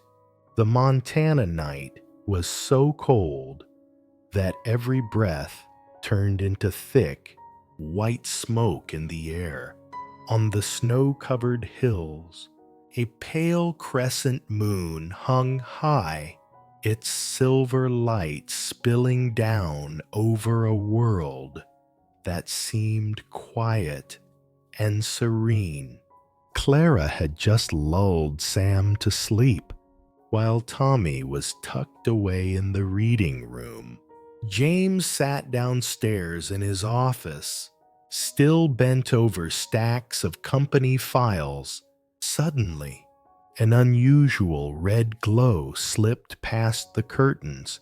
At first, Clara thought it was only moonlight reflected on the glass. But moments later, the acrid smell of burning filled the air. Her heart sank. She rushed to the window. Out there, on the dry grass at the edge of the hill, a fire roared to life, its furious glow painting the snow-covered yard in a violent red. "James!" Clara cried out, her voice trembling. He bolted from his desk, eyes sharpening instantly. The flames had already spread to a pile of hay stacked near the fence. Strong winds carried sparks like a storm of red rain. If it reached the livestock barn, it would only be a matter of minutes. Sam opened his bedroom door, rubbing his sleepy eyes in confusion. "What's happening? Why is it so bright?" Tommy came running too, his face pale as the fire's reflection flickered in his eyes. Clara dropped to her knees, gripping their shoulders firmly. "Listen to me, Sam. Tommy, the fire is outside, and it's dangerous. You must go down into the storm shelter beneath the garage right now. It's safe there. There's water and light. I'll lock the door from the outside. Promise me no matter what you hear, you must not come up." Sam clung to her, trembling. "But what about you?" Clara drew a deep breath, swallowing her own fear. "I'll be here with Papa, but I need you to be brave, only if you're safe." Can Papa and I face the fire? Sam's tear-filled eyes locked on hers. His small hand squeezed hers tight. I'm scared of fire, but I trust you. Those few words were like handing her his very life. Clara hugged him close, her heart aching but burning with a strange, fierce strength. James had already called the sheriff and the fire department, but he knew this blaze wasn't an accident.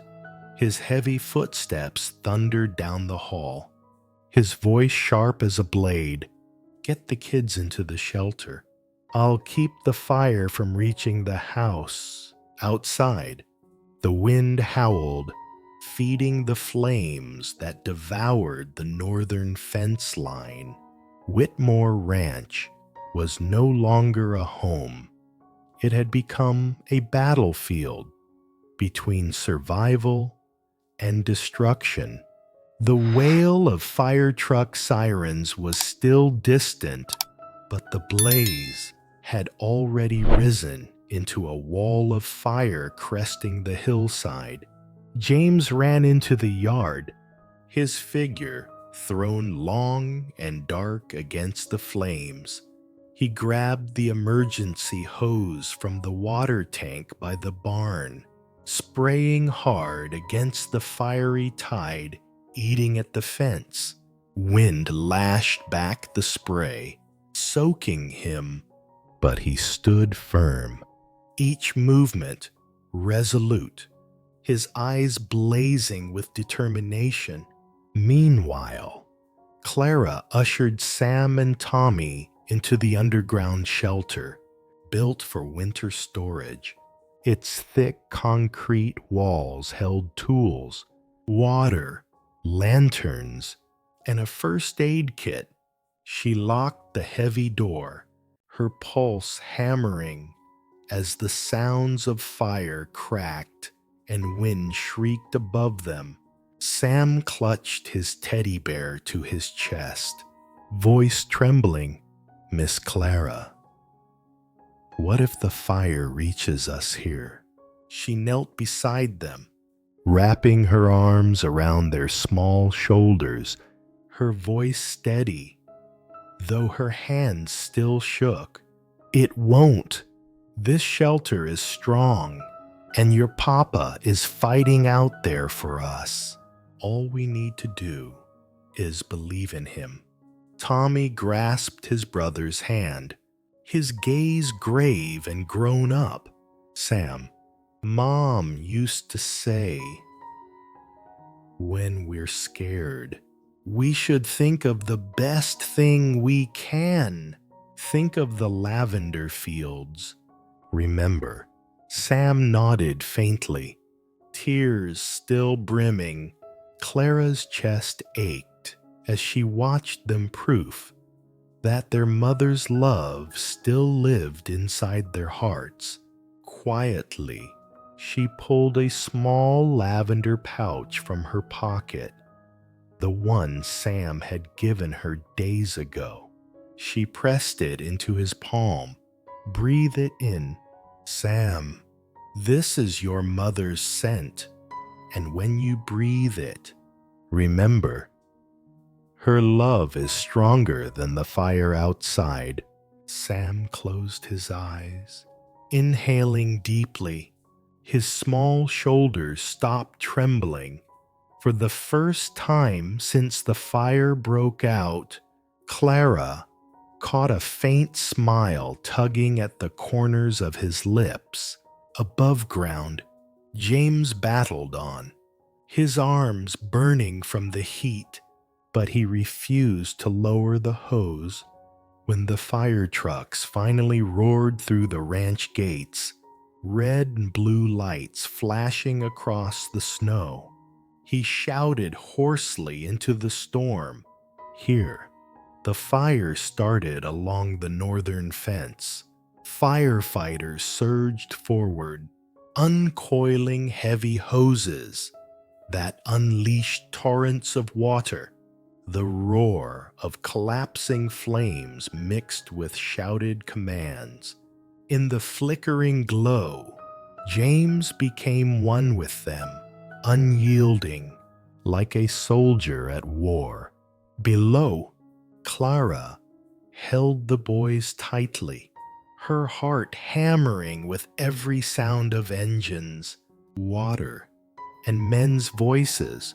Yet beneath it all, she clung to one fragile truth. Tonight, they would survive no matter the cost. After half an hour of relentless struggle, the towering flames finally bowed and broke. Snow on the hills helped slow the spread, while the water crushed the fire into smoldering embers. Smoke thickened the night, acrid with burnt hay and damp ash. Exhausted, James collapsed against a tree, his chest heaving, his coat soaked and scorched. When the firefighters called, "It's contained," his shoulders sagged with grim relief, haunted by how close they'd come to losing everything. Sheriff Cole arrived, his flashlight sweeping over the charred ruins. He bent down, picking up a melted fragment near the fence, a burned-out plastic gasoline can. His face hardened. This wasn't an accident. It was arson. James's fist clenched, veins rising on his wrist. His voice came out raw, edged with fury. "Webb." Cole gave a slow nod. "Most likely, we'll pull the security footage in the area. If he thinks he can break you with fire, he's chosen the wrong man." Moments later, a firefighter confirmed, "Barn is safe, but you lost about 30% of your winter hay reserves." James's jaw tightened. It was a heavy loss, but better than losing the whole ranch. When Clara finally opened the shelter door, smoke still hung heavy. Sam coughed, Tommy shielding him with an arm. Clara knelt to wipe their faces with a damp cloth, whispering gently, "It's over now. You're safe." Sam broke free, running straight into James's arms. Tears streaked his soot-stained cheeks. "I thought you weren't coming back, Papa." James dropped to his knees, gathering both boys into his embrace, holding them so tightly.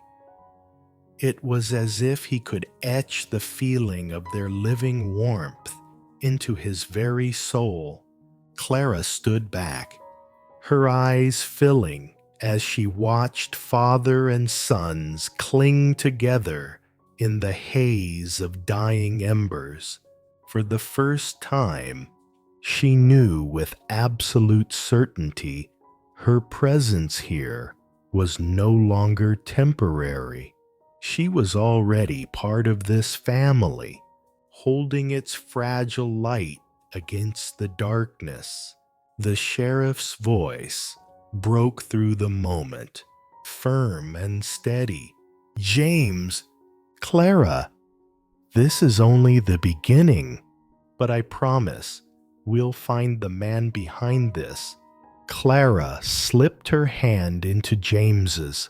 He didn't speak, only nodded, but his grip was fierce, unyielding, like a vow that they would not back down.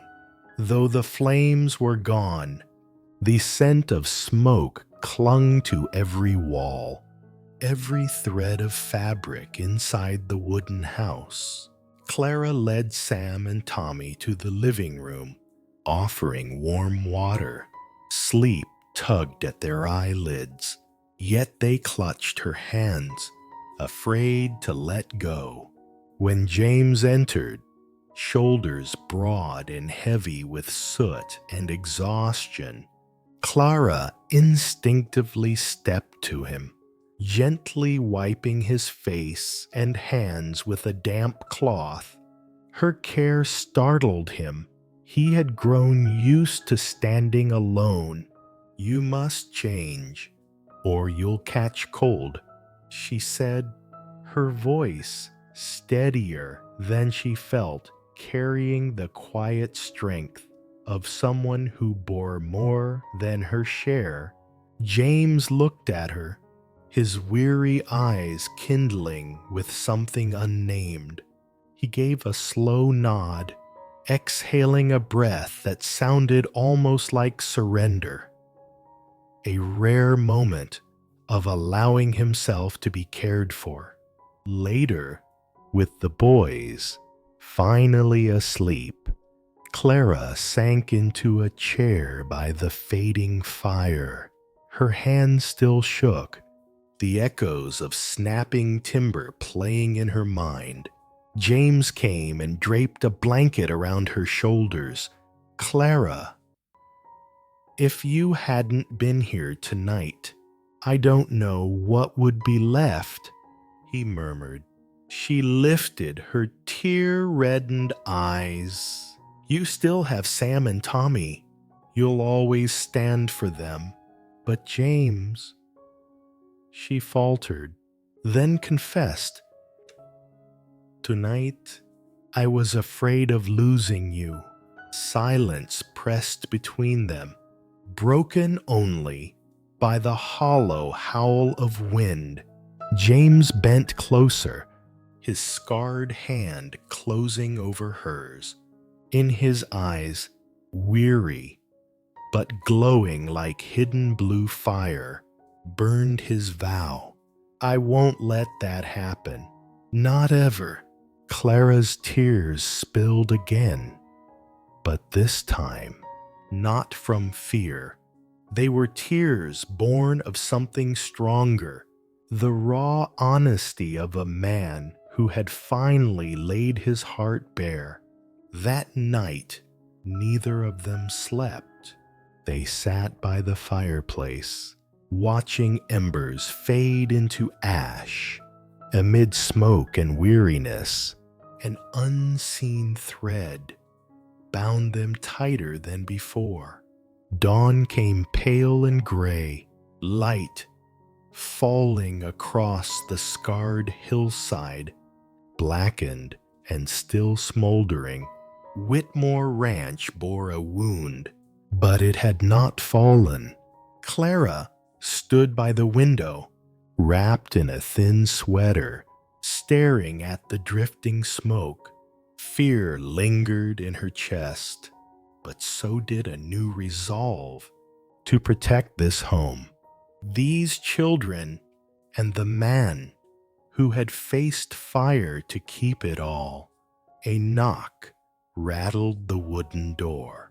James opened it to Sheriff Cole, his boots still muddy from ash.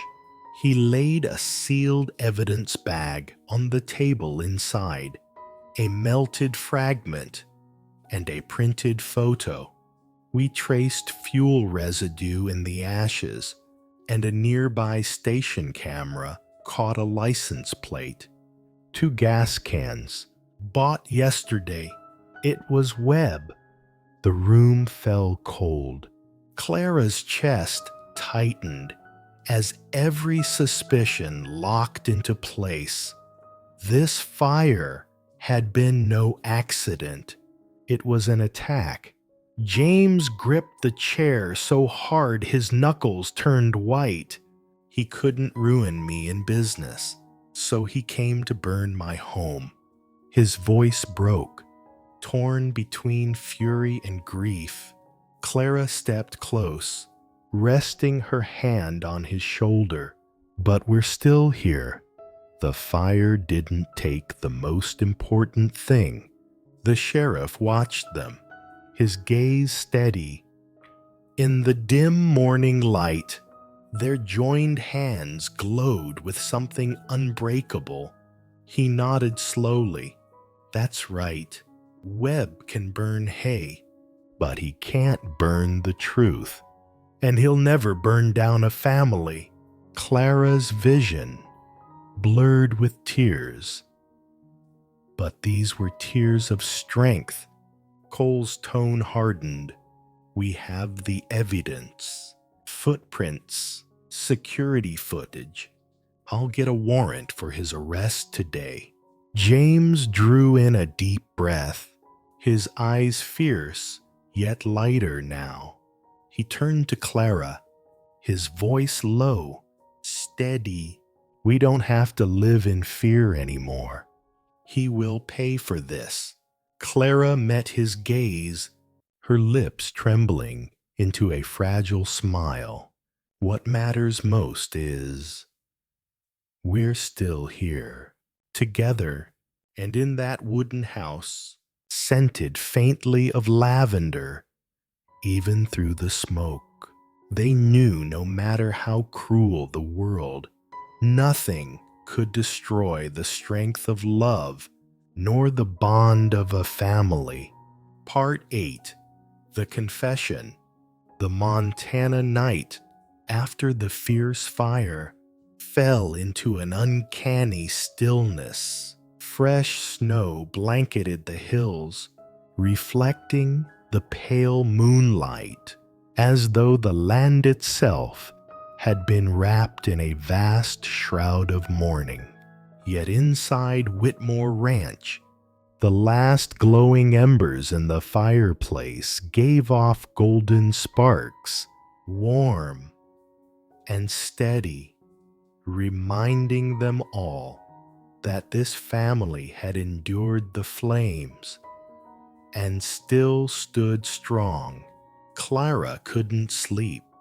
Her feet carried her upstairs, almost unconsciously, to the room she had first stumbled into. Elizabeth's sewing room. The door was ajar, and moonlight spilled through the frost-coated window, washing over a small wooden table where a pale blue shirt still lay unfinished. The room carried the scent of lavender, though faintly laced now with the smoke of the previous night, a fragrance of both fragility and survival. Clara rested her hand on the edge of the table, her fingers brushing over the soft fabric, eyes brimming with unspoken sorrow. Elizabeth, she whispered, as if confiding in an invisible friend. I've tried so hard to protect your children, but I'm afraid I'm not enough. That I'll always be an outsider in this home. She didn't realize James was standing in the doorway, his tall frame, cast in silver moonlight, seemed carved from shadow and light. But in his eyes was no steel, only a tired warmth he could no longer hide. Clara, his voice was low and husky, carrying something she had never heard before. Startled, she turned quickly, brushing away her tears. I'm sorry. I didn't mean to. He stepped forward, gently cutting her off. You don't need to apologize. This isn't just her room. It's also where I remember what it felt like to be loved. And tonight, it's where I've realized something else. Clara's breath caught. Her heart pounded, but she couldn't form the question on her lips. James moved closer, laying his hand on the unfinished fabric. His fingers trembled, a sight Clara had never thought possible in this man of iron will. Looking straight into her eyes, his voice came deep and unguarded. I lost the woman who built this home with me. But Clara, when you walked into the storm that night, when you bound Sam's wounds, soothed Tommy's tears, and stood against the fire to protect them, you became the heartbeat of this house. I can't call that an accident anymore. Silence filled the room, broken only by the thunder of Clara's racing heart. His confession stirred the lavender-scented air, turning the quiet into something alive, tender, like the first notes of a song. After too long a silence, moonlight slanted through the window, veiling the spools of thread, the scattered needles, and the unfinished shirt in a soft, ethereal glow. James stood only steps away, yet the space between them felt like an invisible chasm. Drawing a deep breath, his voice steadied into something that sounded like a vow. Clara, I'm not just grateful you saved my children. I need you not to replace Elizabeth, but because you have brought light back to a place that's been dark for too long. Her body froze. His words cut through the walls of fear she had built around her heart. Yet that same fear surged up, pulling her back. She shook her head, voice trembling. James, I can't. If I stay, people will think I'm just filling a void. I'll never be enough. He stepped closer, eyes unwavering in the fragile moonlight. No one can replace Elizabeth, and I'd never want you to. I want you, Clara, the gentle teacher who turned a garage into a classroom, the woman who ran into fire to protect my family. You and no one else. Her lip quivered, tears spilling freely. Hope and dread warred inside her. But I'm still afraid. Afraid you'll one day see I'm not the one. James lifted his hand, resting it tenderly against her cheek. The warmth of his palm melted her protest. Clara, I run a company. I'm used to making decisions by calculation. But this, his voice thickened, steady but raw. This isn't a decision. It's the truth. I love you. The words struck her like sunlight breaking through a frozen sky. I love you. They shattered the chains of doubt that bound her. Shaking, she covered his hand with her own, no longer pulling away. In the lavender-scented quiet, her heart admitted what her lips had yet to say, that love was already taking root. The sewing room, once a vault of grief, now became the witness of a fragile but undeniable beginning. Clara's tears fell freely as she finally spoke, her voice trembling with the weight of her past. James, I've lost everything before. My job, my home, even the belief that I mattered. I told myself I was only passing through here, that sooner or later I'd have to leave, because this place already belonged to someone else. And if I open my heart now, I fear I'll lose it all again.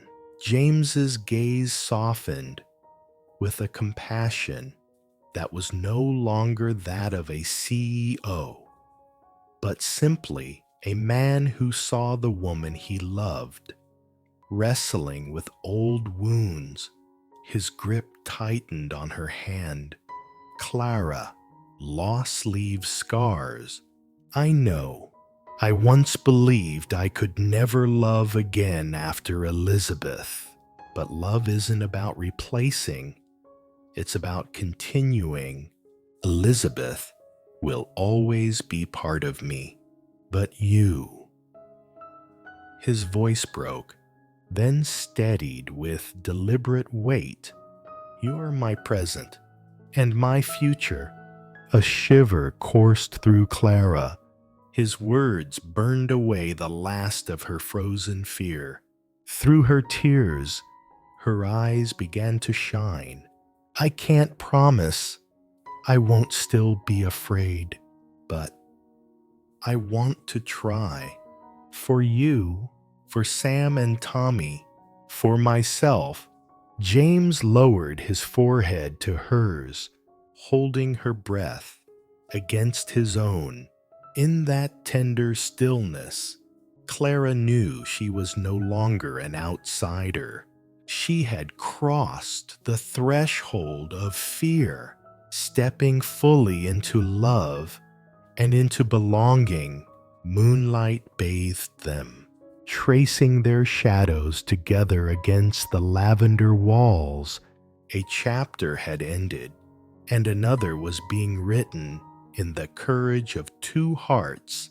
James whispered, his voice low and trembling with honesty, Clara, I don't want to rush you, but I can't hide this anymore. His blue eyes searched hers, not demanding, not possessing, only offering love. For the first time in years, Clara let herself dream of a kiss that came not from desperation or loneliness, but from genuine affection. And the man before her, the one so many feared for his power, looked at her as if she was the missing piece of his life. She gave a faint nod, granting permission. James leaned in slowly, reverently, as though afraid to break the fragile moment. His lips brushed hers warm, gentle, like sunlight melting snow.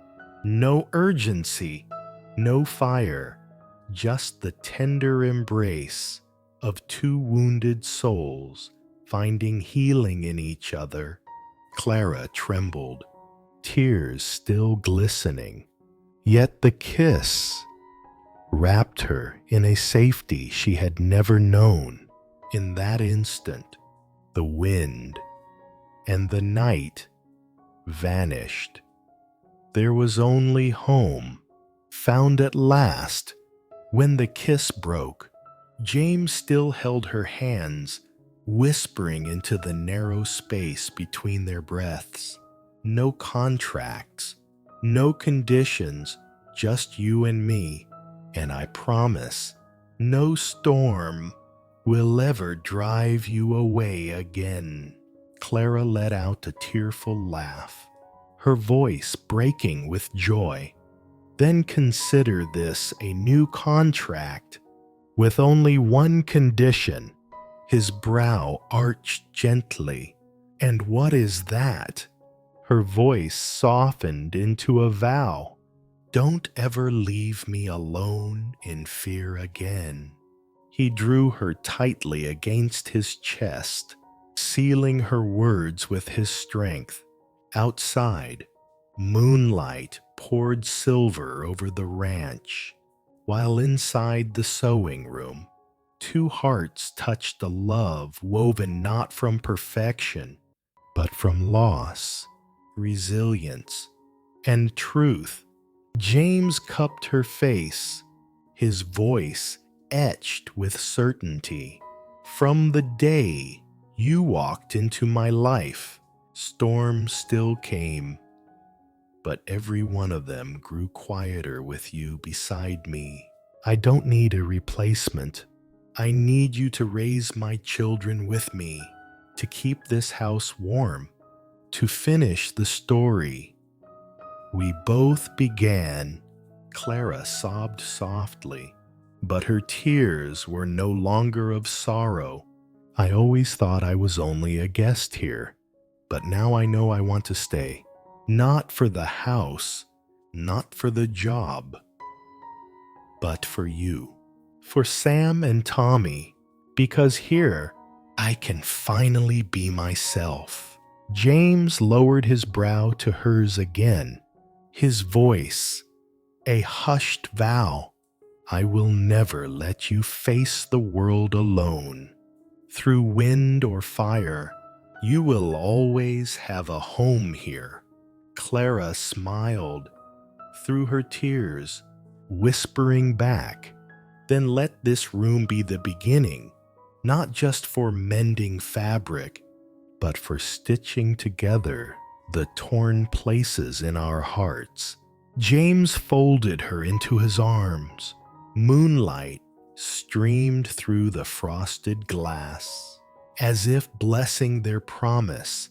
The lavender scent lingered, not as a relic of loss, but as the fragrance of a new beginning. And in that moment, Clara knew she no longer stood on the threshold. She had stepped fully inside, woven into James's heart and into this family forever. Part 9. The Contract of the Heart. That morning, Montana awoke to a dawn unlike any other.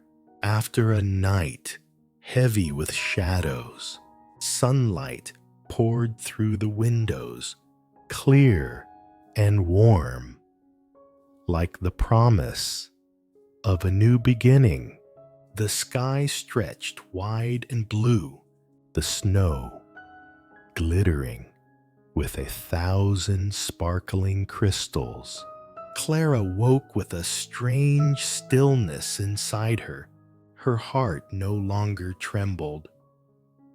There was a gentle peace, as though the vow whispered in the lavender room had banished the last of her darkness.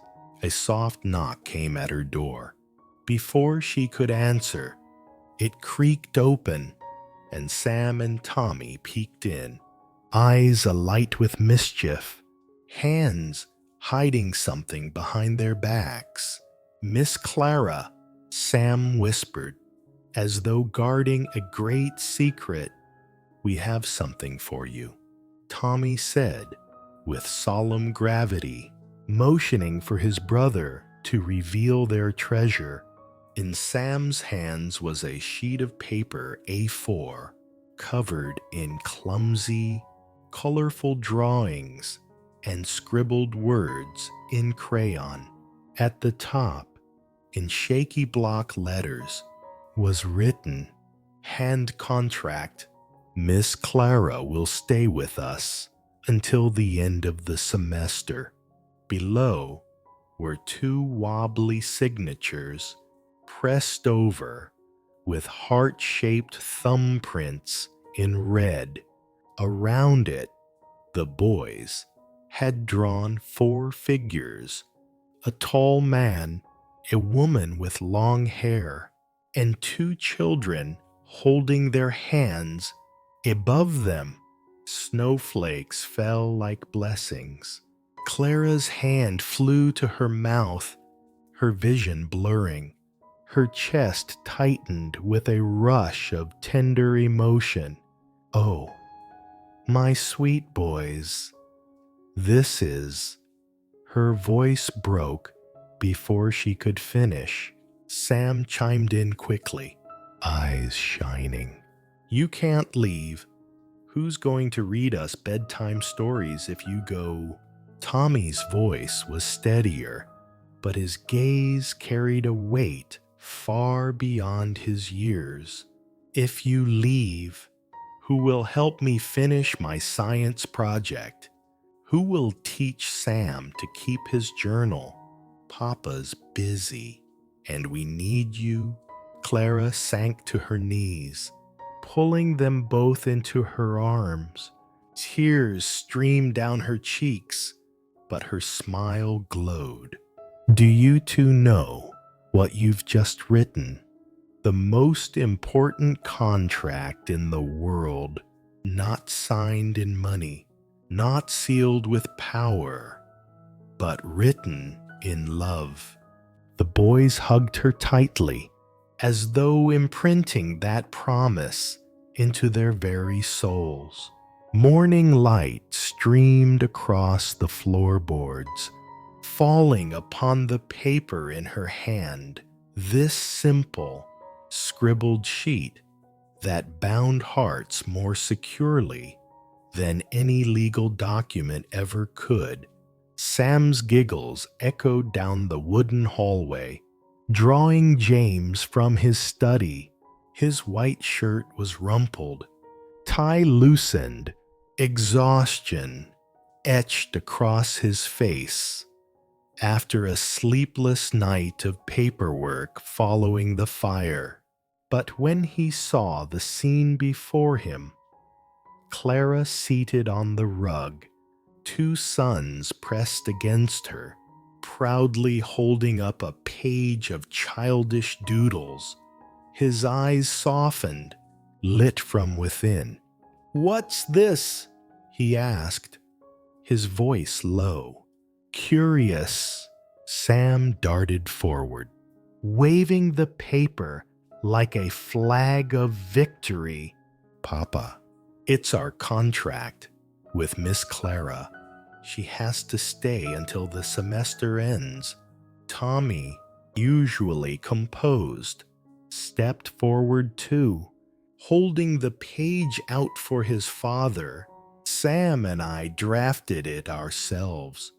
It's signed, sealed. The only thing missing is your signature, Papa." James took the paper in his hands. He studied the crooked letters, the smudged pencil lines, the uneven hearts. Nothing about it resembled the contracts he had signed throughout his career, and yet this one weighed more heavily than any $1,000,000 deal. Lifting his gaze, he met Clara's eyes. She sat still, her expression luminous with tears, and a smile that made the room hold its breath. James inhaled deeply, shook his head slightly, and let a helpless, tender smile curl his lips. "My boys, do you know, I've signed contracts worth millions, but never, not once, has anyone given me a contract that made me want to cry at first sight." Clara tilted her head, murmuring softly, "Sometimes the contracts written by hand are the ones that truly bind the heart." James clutched the paper, swallowing hard. For the first time in front of his children, he let the depth of his emotions show. His voice broke into a quiet laugh, though his eyes glistened. "All right, Papa will sign, but remember, this contract has no expiration date." Laughter filled the room. Sam flung himself into Clara's lap, while Tommy, ever dignified, gave a solemn nod, as though sealing the greatest deal of his young life. James sat by the fire, placing the hand contract on the coffee table, its childish drawings glowing in the flicker of flames like a sacred declaration. Sam stood close, wide-eyed with anticipation, pen clutched tightly. Tommy folded his arms, his lips twitching with barely hidden excitement.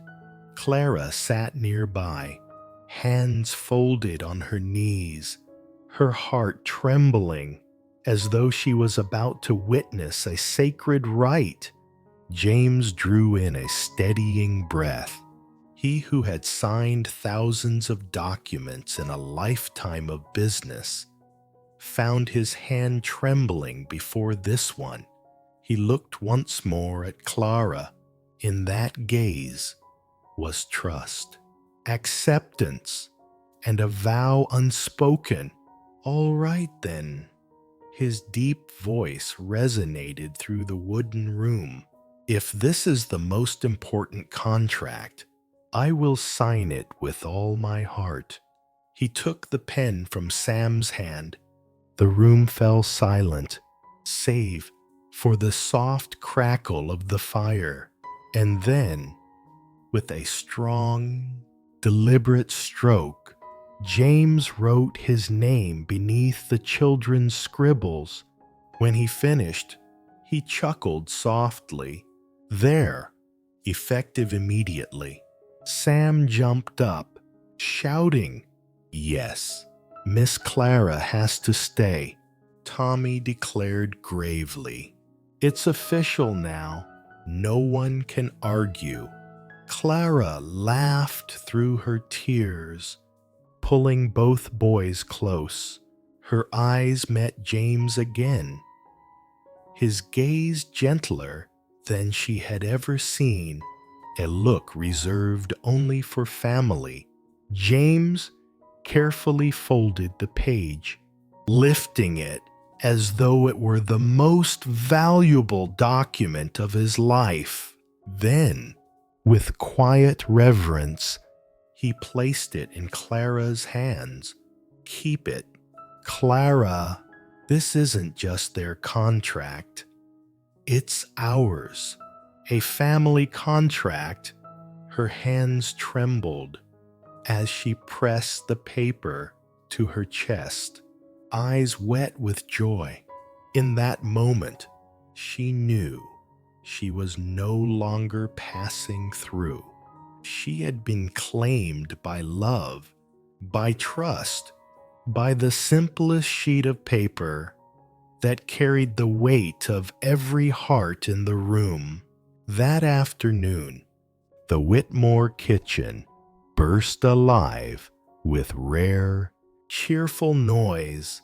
Sam ran about with napkins folded into hearts, shouting, "This is our contract party. Everything has to look perfect." Tommy hovered by the oven, peering into the golden crust of an apple pie, his brow furrowed like a tiny chef guarding a masterpiece. Clara laughed as he muttered, "5 more minutes. If Papa says it's underbaked, we'll lose points." James entered, Tiegon, a dark sweater over his shoulders. The sight stopped him in his tracks. Sam's laughter, Tommy's stern little face, Clara's sleeves rolled high as she sliced apples.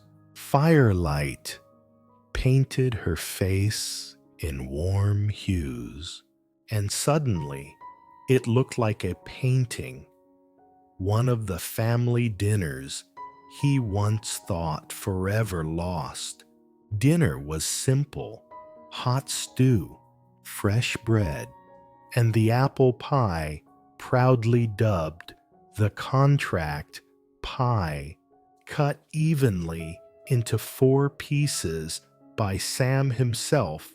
But the food was not the treasure. It was the laughter, the teasing, the sparkle in Tommy's eyes, and the gentle smile that lingered on Clara's lips. When Sam passed her a slice, he whispered, "Eat lots, Miss Clara, so you'll have the strength to stay with us forever." Clara's throat tightened. James caught the words, His eyes flickering, he raised his glass of wine, voice resonant and steady, carrying weight like an oath. Tonight, let's toast to the most extraordinary contract of all, a contract of the heart. No clauses, no expiration, only one promise: to stay together. Clara's tears spilled as she clinked her glass against his, then against Tommy's milk and Sam's soda. The soft ting of glass meeting glass rang out like a sacred vow. And so, in that snowy Montana cabin, a new family was born, not by lawyers, not by official documents, but by a child's scribbled paper, and a love that grew stronger each day. Night fell softly. Outside, snow blanketed the yard in silence. Inside, the fire still glowed warmly. The little party had ended, and Sam and Tommy dozed on the sofa, still clutching their treasured contract. Clara tucked blankets around them, then sat nearby, her gaze tender upon their sleeping faces. A strange, overwhelming peace filled her chest, the kind of happiness she had once believed was forever out of reach. James appeared behind her, holding a steaming mug. He set it down gently before her, his voice low, almost reverent. Lavender tea. Ruth said, "You'll sleep better tonight."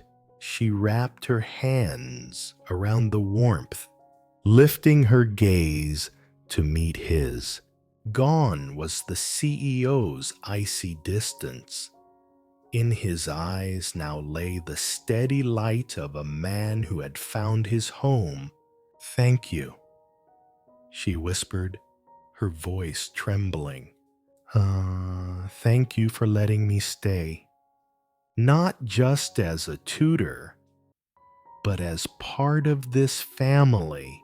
James didn't answer right away.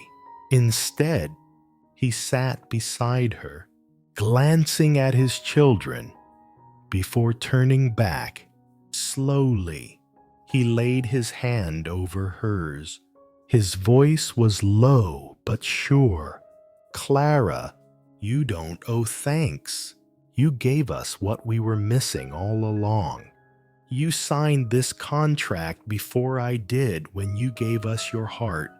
Clara's eyes shimmered, and in that moment, she no longer saw herself as the poor teacher stumbling into a CEO's mansion. She was a piece of this family now. She belonged. The room fell into peaceful silence, broken only by the whisper of the wind against the window and the soft crackle of the fire. But within that quiet, Clara knew a new chapter had begun, not through grand promises, but through a simple, powerful truth, a contract of the heart, the only one she would never want to end. Part 10. The Lavender Wedding. Spring in Montana never arrived in haste. It came slowly, tenderly, as if making amends for the endless months of bitter cold. After storms of snow and wind, Whitmore Ranch finally wore a new garment. Blades of green grass sprouting from damp earth, old maples swaying gently, and most of all, the lavender fields blooming in waves of purple. Clara stood on the wooden porch, smoothing the folds of her simple cream dress. The spring breeze teasing strands of hair across her shoulders, her gaze stretched to the sea of lavender beyond, the air rich with a sweet, calming fragrance. Montana had never looked so beautiful to her, perhaps because her own heart was in bloom. Inside, Sam and Tommy's laughter spilled out as they quarreled over ribbons on the chairs. "My bow looks better," Sam declared. "No, it has to be straight. Like this?" Tommy countered with authority. Clara smiled, her heart tightening with joy. Today wasn't just her wedding to James. It was the day these two boys would finally feel their family whole again. James stepped out from behind the house in a gray suit, elegant yet unpretentious, no longer the cold CEO hidden behind endless work. He appeared with rare softness in his eyes. When he saw Clara, he stopped for a moment, as though the sight was too beautiful to be real. "You know." His voice came low and warm as he approached. "I once thought these lavender fields would always belong to Elizabeth's memory, but today I see them differently. They don't only speak of the past, they bear witness to a new beginning." Clara's eyes shimmered. She never wished to replace anyone, but in James's words, she understood. Love doesn't erase what was lost. It carries it forward, allowing life to bloom again. Sam and Tommy came running, each grabbing one of her hands. "Hurry, Miss Clara. Everyone's waiting." Their small, warm hands nearly undid her. In that instant, she knew with certainty this was her home. The lavender stretched out like a violet ocean to the horizon. White ribbons fluttered from wooden chairs, and the scent of blossoms swirled with the spring air. There was no orchestra, no glittering lights, only the whisper of the wind and the fragrance of lavender. And somehow, that simplicity made the moment holier than any grand ceremony James had ever attended. The guests were few, but dear. Margaret snapped photographs, her camera clicking ceaselessly. Sheriff Cole stood tall with a gentle smile, his long coat swaying in the breeze. Ruth, in her moss-green dress, watched with misty eyes, as if seeing her daughter grow up all over again. Sam and Tommy, in crisp white shirts and violet bow ties, acted as tiny groomsmen. They ran ahead, scattering dried lavender petals along the aisle. Clara walked slowly, each step cushioned by the flower's fragrance. James waited, eyes locked on her, the world blurring into nothing else. When she reached him, he held out his hand. She placed hers into it, a grip steady and sure, both promise and anchor. Sheriff Cole's deep voice carried across the field. "Today, we witness not only a wedding, but a family reborn." James turned to Clara, his voice roughened but resolute. "Clara, I once believed my heart could never love again.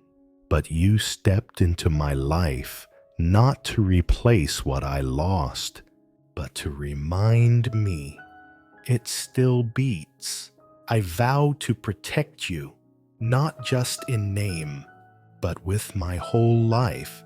Clara's voice trembled as she answered, "James, I once lost everything: home, work, even the belief I belonged anywhere. But with you, with Sam and Tommy, I have found my true home. I vow to love your children as my own and to keep our flame alive." Sam suddenly stepped forward, his small voice ringing clear.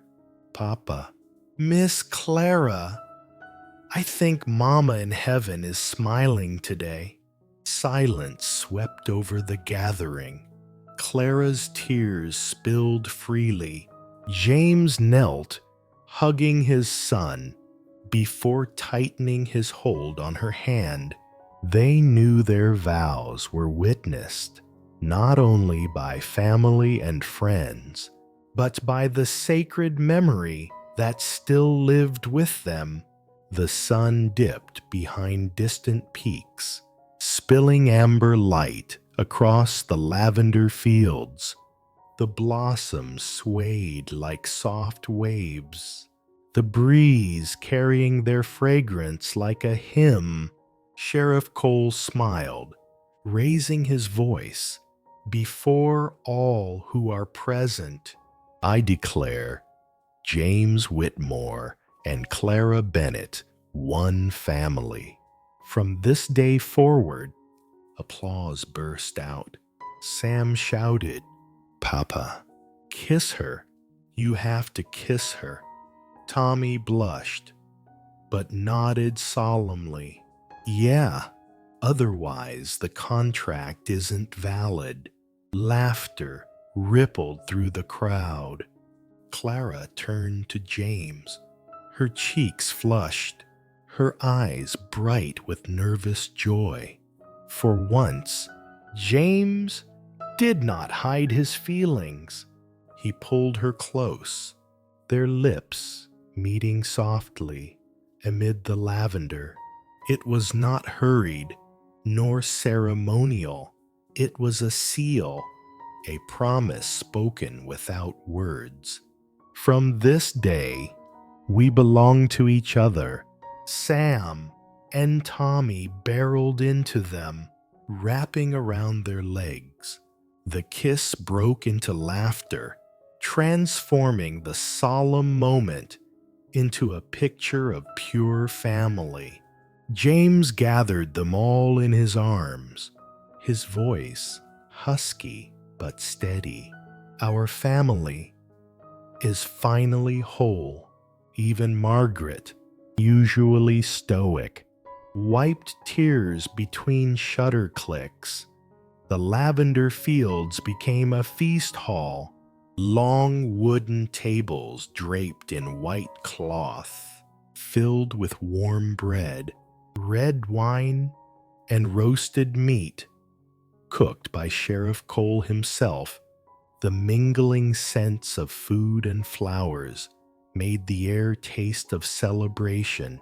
Margaret, surprisingly radiant, captured every smile. Ruth moved quietly among guests with her tray of sweets, pausing to squeeze Clara's shoulder as though passing on Elizabeth's blessing. Sam ran from guest to guest, brandishing the folded heart contract like treasure. "This paper is the reason for today's party." Tommy stood tall, delivering a mock speech with a wooden spoon as a microphone. "From now on, Papa won't be lonely anymore, and we'll have a mom to read us bedtime stories." Clara laughed through her tears, hugging them tight. James's eyes gleamed as he raised his glass. "To our new family, and to the woman who brought laughter back to this home." Ruth then set a worn photo album on the table. Pictures of Elizabeth stared back, a bittersweet reminder. The mood quieted until Ruth gently pushed the album toward Clara. Elizabeth once said, "If someone worthy ever walked into James's life, she hoped that person would sit in this very place. Clara, you are that hope." Clara's hand trembled as she touched the pages.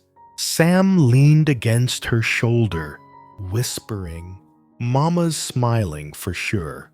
In that moment, past and present intertwined, not to replace, but to continue. The feast became not just a wedding, but a healing wounds mended by laughter, tears, and new love. As the celebration waned, guests drifted away. Lavender stretched into twilight, the sky painted in shades of gold, then violet. Sam and Tommy's laughter echoed in the distance as they chased Margaret for one last photo.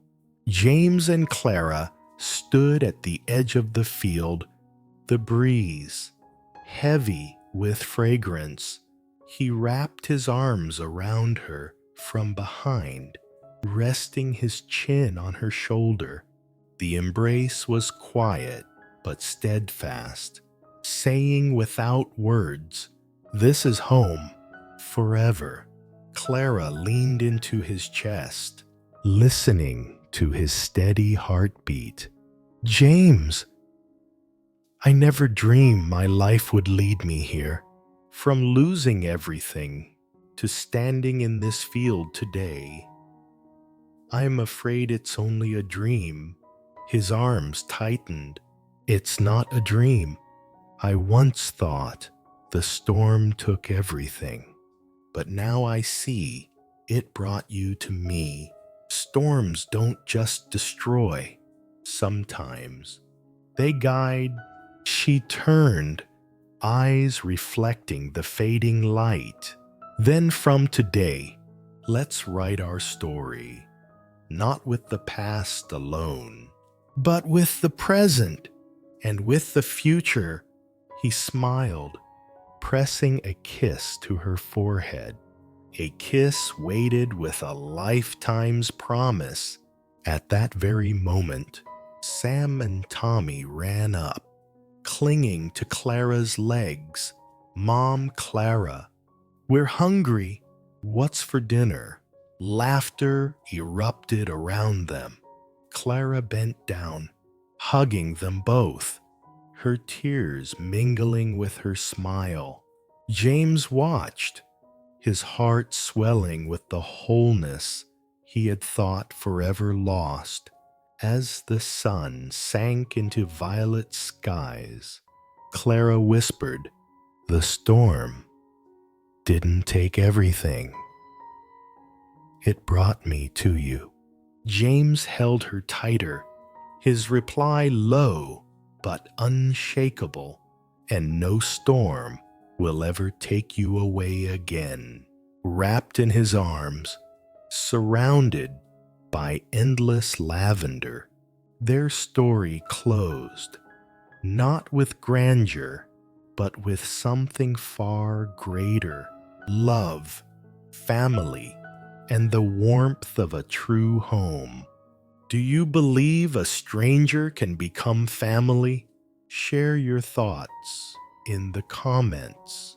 And before you go, rate this story from 0 to 10. Don't forget to subscribe and ring the bell so you never miss the next CEO love story. We'll see you in the next video.